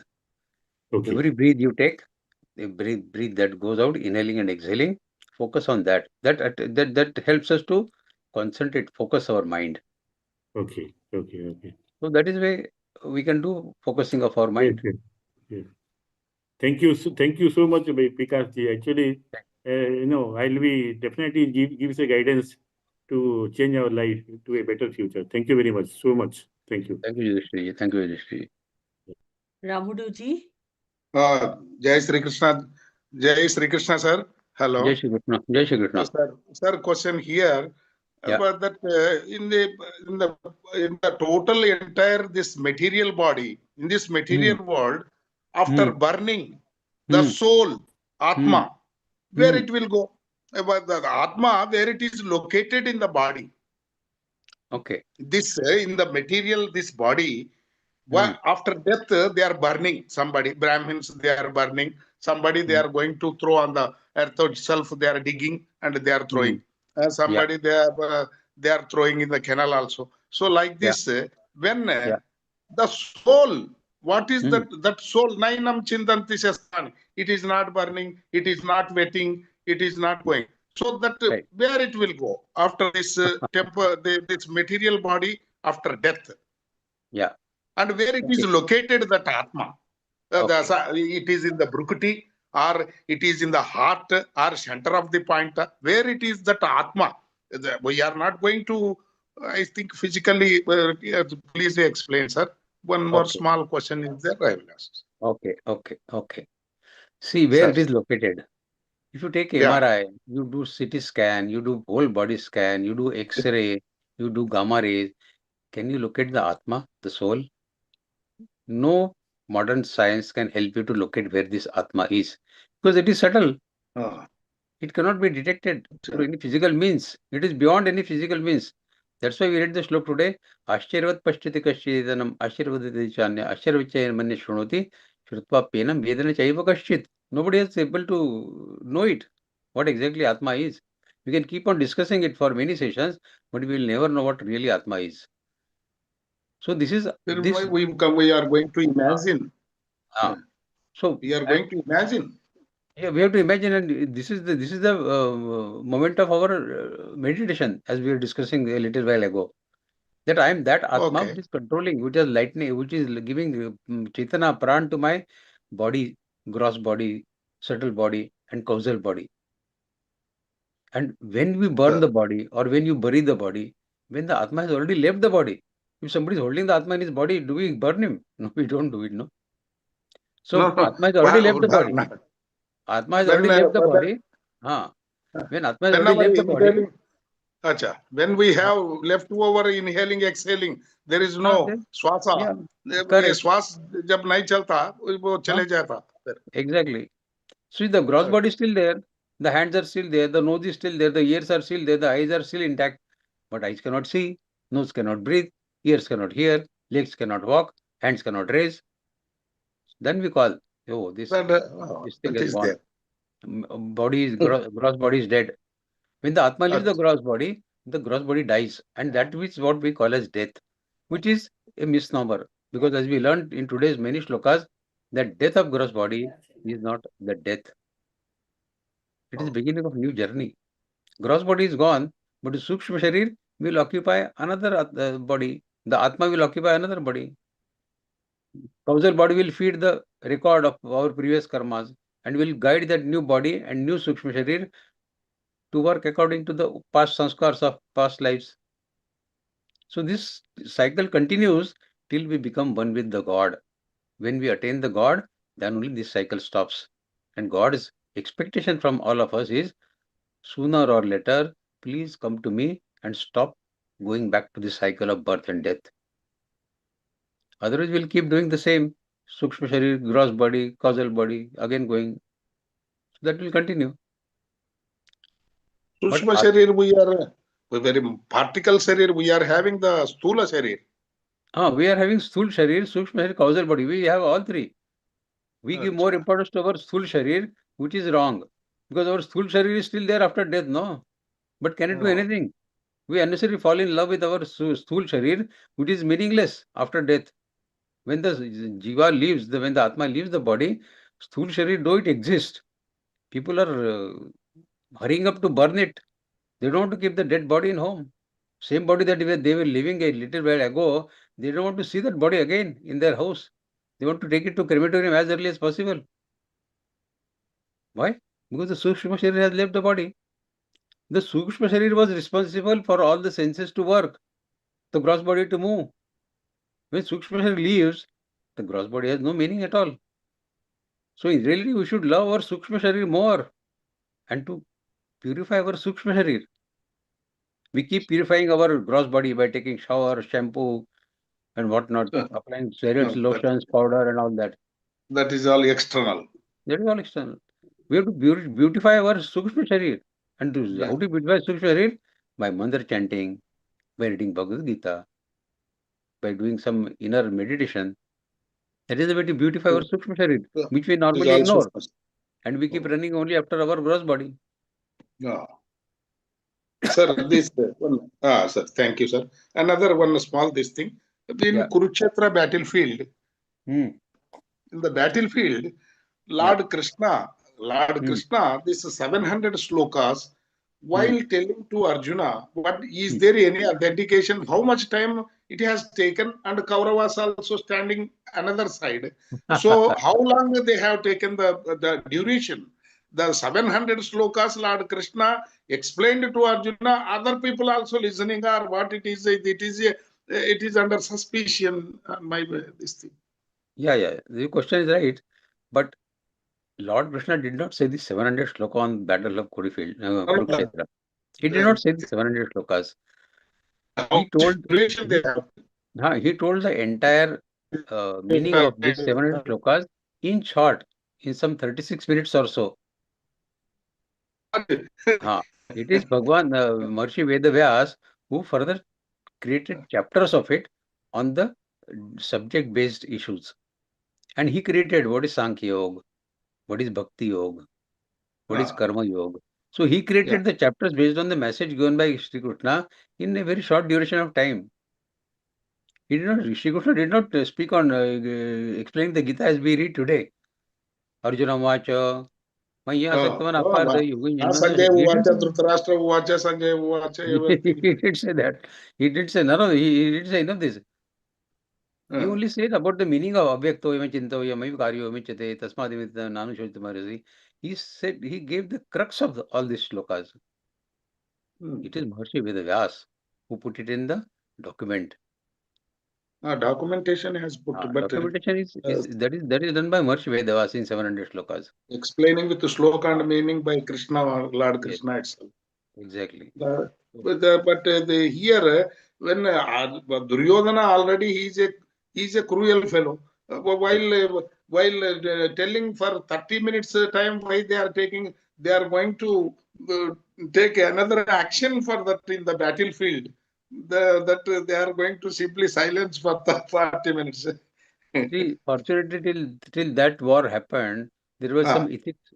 There were some ethics followed in the war of Mahabharata. You must have seen that the war started after Suryodaya, sunrise, and ended at sunset. There are a few beauties of Mahabharata war. Mahabharata war is very beautiful in many ways. Rules and regulations. That there was time regulated for it. It will start at this time, end at this time. After the war, every evening, Kauravas were free to go to Pandavas' shivir, and Pandavas were free to go to Kauravas' shivir to inquire about each other. क्या भाई आपको जा लग गया क्या आज युद्ध में जा खून बह गया क्या आपका? So they were inquiring each other. These were funny thing. No controversy. No controversy. Another funny thing is Krishna Narayani Sena. It was fighting against Krishna. Because Narayana Sena was asked by Duryodhana. So the Narayana Sena Krishna was fighting from Kaurava side. And it was fighting against Krishna. So it is a very funny war. Never happened after that also. That the Sena, the military is fighting against its own general, against its own owner. But while killing to Abhimanyu, they have not followed the terms and conditions. Exactly. When the war finally broke, and when Kauravas started experiencing that yes, we're going to played a crucial role, and they have not followed the terms and rules and regulations. Then in many cases, he is a boy. He is a single boy in the battlefield. So then in what is that Chakra Padma Yuha, they have not followed the terms and conditions. Yes. That happened, and many warriors from Kaurava side did not follow that. That's why they have played a crucial role. Like that, if when the war breaks, both sides they try to somehow win the war. Sir. Now you see, we say that Kauravas broke the law and then they killed Abhimanyu and all that. But if we think from Kaurava side, when Karna's wheel of his Ratha was stuck in the ground, Arjuna, he He killed him that Arjuna time. also killed. That is correct. That is also said. That is also not correct. Yes. Secondly, That is not correct. when Bhishmacharya was so victorious Yeah. that Krishna was afraid that if Bhishmacharya keeps on fighting like this, Kauravas will win probably, or what? Yeah. Pandavas will lose, or what? Or they will suffer heavy losses. Then what happened? Then they brought Shikhandi in front of Bhishma. When Shikhandi stood in front of Bhishma, Bhishma was knowing that he is neither male nor female, he is something in between. So he never wanted to shoot arrows at Shikhandi. He had vowed already before the war also. So when Shikhandi stood in front of Bhishma, Bhishma looked away. And that was the moment when Arjuna started shooting arrows on Bhishmacharya. So from Pandava side also there But were here, violence. Lord. Yeah. Yeah. But Lord Krishna here he has kept some principle. Vinashaya cha duskrutam dharma samsthapanarthaya sambhavami. So ultimate objective was that So, dharma samsthapanartha but sambhavami. they are the victims. They are doing the crucial roles. Yes. Thank you, sir. Thank you very much, sir. Very nicely Thank explained. you. I saw a question Thank you about very much. Sankhya Yoga. What is Sankhya Yoga? See, the Sankhya principle is about soul and Prakriti. Soul, basically soul. Karma Yoga defines about attaining Lord by doing Nishkam Karma. Sankhya Yogi, he feels that every karma is going to put me under bondage. So I don't care about karma. I focus more and more on my soul, which is a fragment of God, and how to reunite this fragment of God with Paramatma, of which it is a fragment. That is my objective. I am not interested in karma because karma always puts me under bondage. So Sankhya Yogi, he believes only in this focus, looking inward at his soul, while a Karma Yogi is focusing on the samsara, for doing Nishkam Karma for everybody. So a Sankhya Yogi is more believing on the inner soul, a Karma Yogi is believing more on the outside world for performing Nishkam Seva, for attaining God. Both attain the God finally. Sankhya Yogi also has to do some karma basically to sustain his body. But he doesn't do other karmas. He doesn't like to perform karma. He hates karma. He says every karma is putting me under bondage. When Gita confirms this in 14th Adhyay, that even Sattva Guna also puts you under bondage. You do some good work of helping people, even if that is going to put you under bondage, then why should I help others? So that's why Sankhya principle says that focus only on soul, don't focus on karma. So that is Sankhya. Okay, any other questions? Sanjay ji, I think there are 4 other questions, Vaidya. Yeah. Jai Shri Okay. Krishna. Jai Shri Krishna. Sir, in verse number 24, there are two words, Thanu and Achalayam. What is the technical difference? They appear to be same. Sthanu and Achala. What is the actual difference? Sthanu and Achalam. See, you imagine a tree. Tree is standing at one place. Sthanu. But it is not Achalam. Because when the wind comes, the branches and the leaves of the tree start dancing here and there. They are moving. Okay. The tree is Sthanu. Tree is fixed at one place. But it is not Achalam. So this is the difference between Sthanu and Achalam. Atma is Sthanu as well as Achal. Okay. And my second question is, in verse number 29, we have 3 verbs, Pashyati and Vadati and Sunati. But in the last line, Sritvapenam Veda Nachaiva Kaschit. So, can we accept that those see and those who talk, they understand, but those who do not listen, those who listen, they don't understand. Can we take the meaning like that? No, we can say that those who see means those who experience about it, or those who talk about it, vadati, or those who shrunoti, who listen about it, they listen, they talk everything. Shrutva pen, and after listening also, nobody has understood it. So people keep talking to each other, so everybody listens, isn't it? When somebody is vadati, somebody is shrunati also, isn't it? So after shrunati is the last stage. Pashyati? Pashyati is experiencing. One who experiences it, he starts explaining others. So they are also Shrunati that time. So those who Pashyati, they explain. Those who vadati, they also are, of course, talking. So others are Shrunoti, they are listening. But after Shrunoti also, nobody is able to understand. Now, today, after 1.5 hours of discussion on soul, have we understood what is soul? At least I have not understood what is soul. It is inexplicable. We can only say what soul is not. What soul is a matter of inner experience. Inner experience. As I said sometime back, to decide and confirm through meditation that I am not gross body, I am not subtle body, I am not causal body, I am the one who is controlling these three, I am the one who is giving Chetana to these three bodies. So that way we can experience the soul. This is the way of experiencing the soul. Ashirvat Pashyati, this is the way of Ashirvat Pashyati. Okay, any other questions, please? Anjali ji. Yeah. जय श्री कृष्ण. जय श्री कृष्ण. दादा, हा. जरा मराठीत विचारते मी, पटकन विचारून होईल. हा बोला. तर हे आता विचारलं ना त्यांनी, तो प्रश्न मला पण आहे की गीता इतक्या थोड्या वेळात श्रीकृष्णाने कशी सांगितली.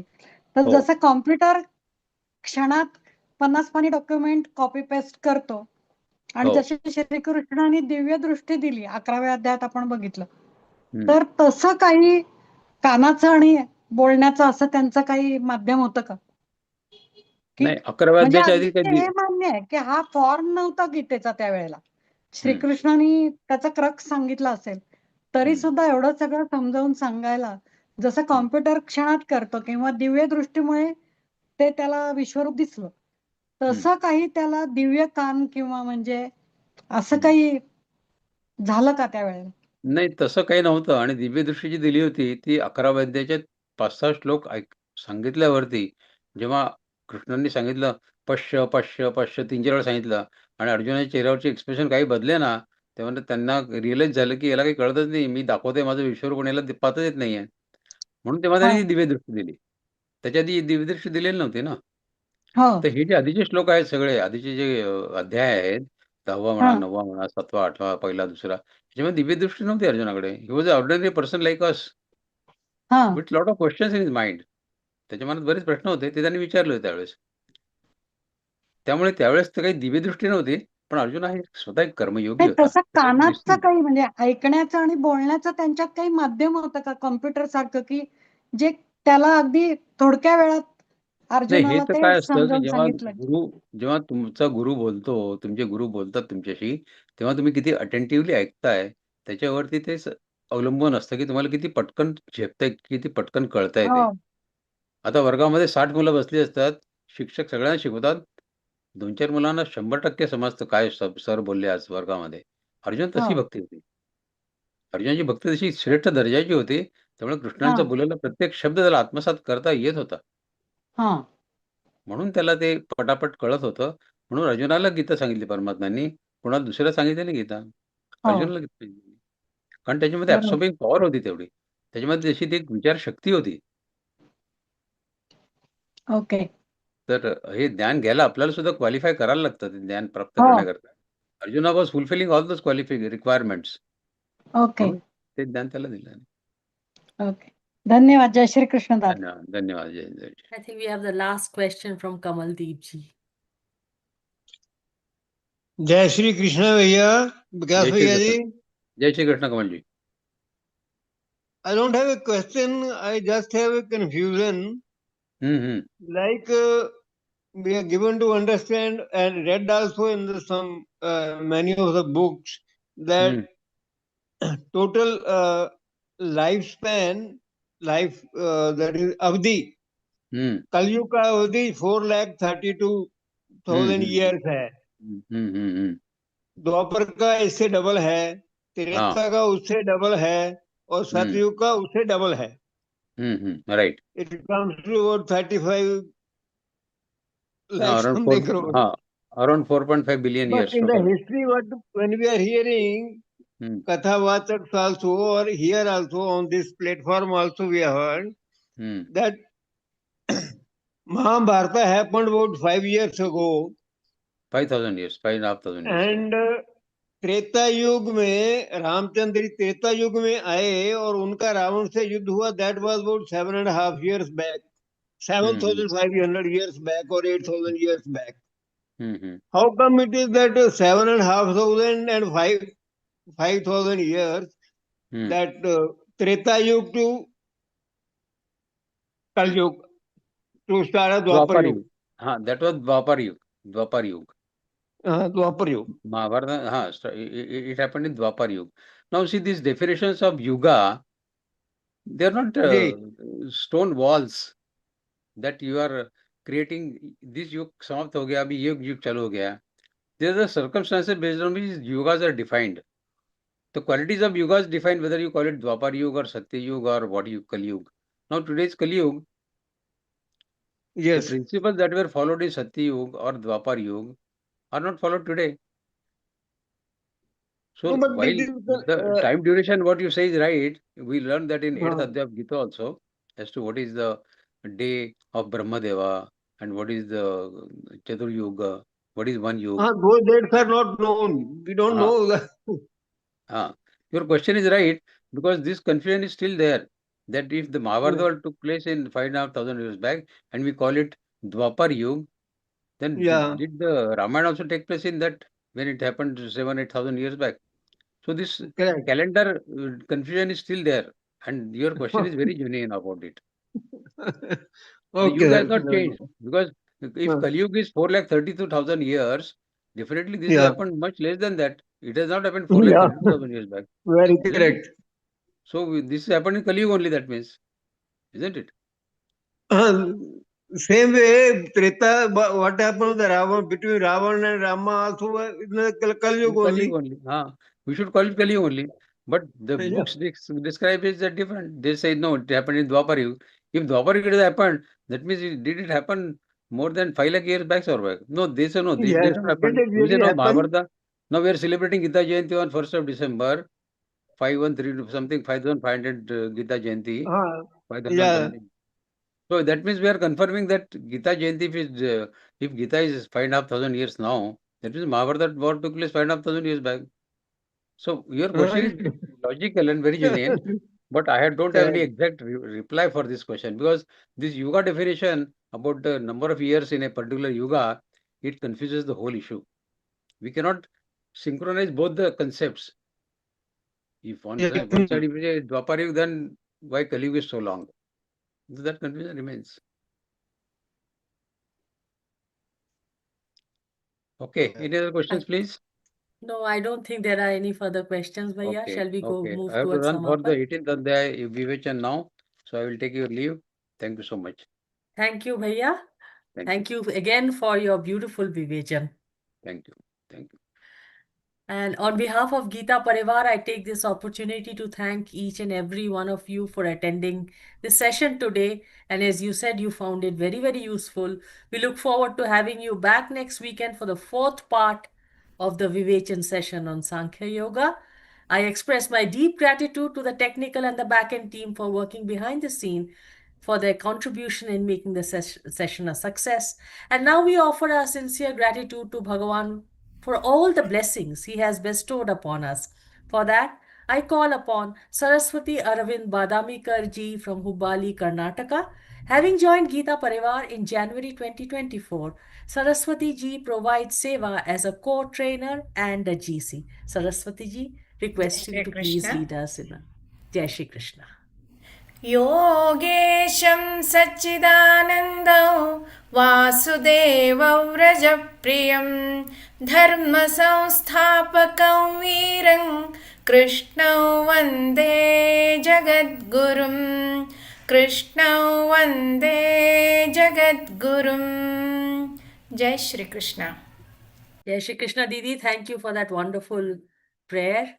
We will now have the Hanuman Chalisa and move towards the conclusion of this week's session. Hope to see you back next week. Jai Shri Krishna.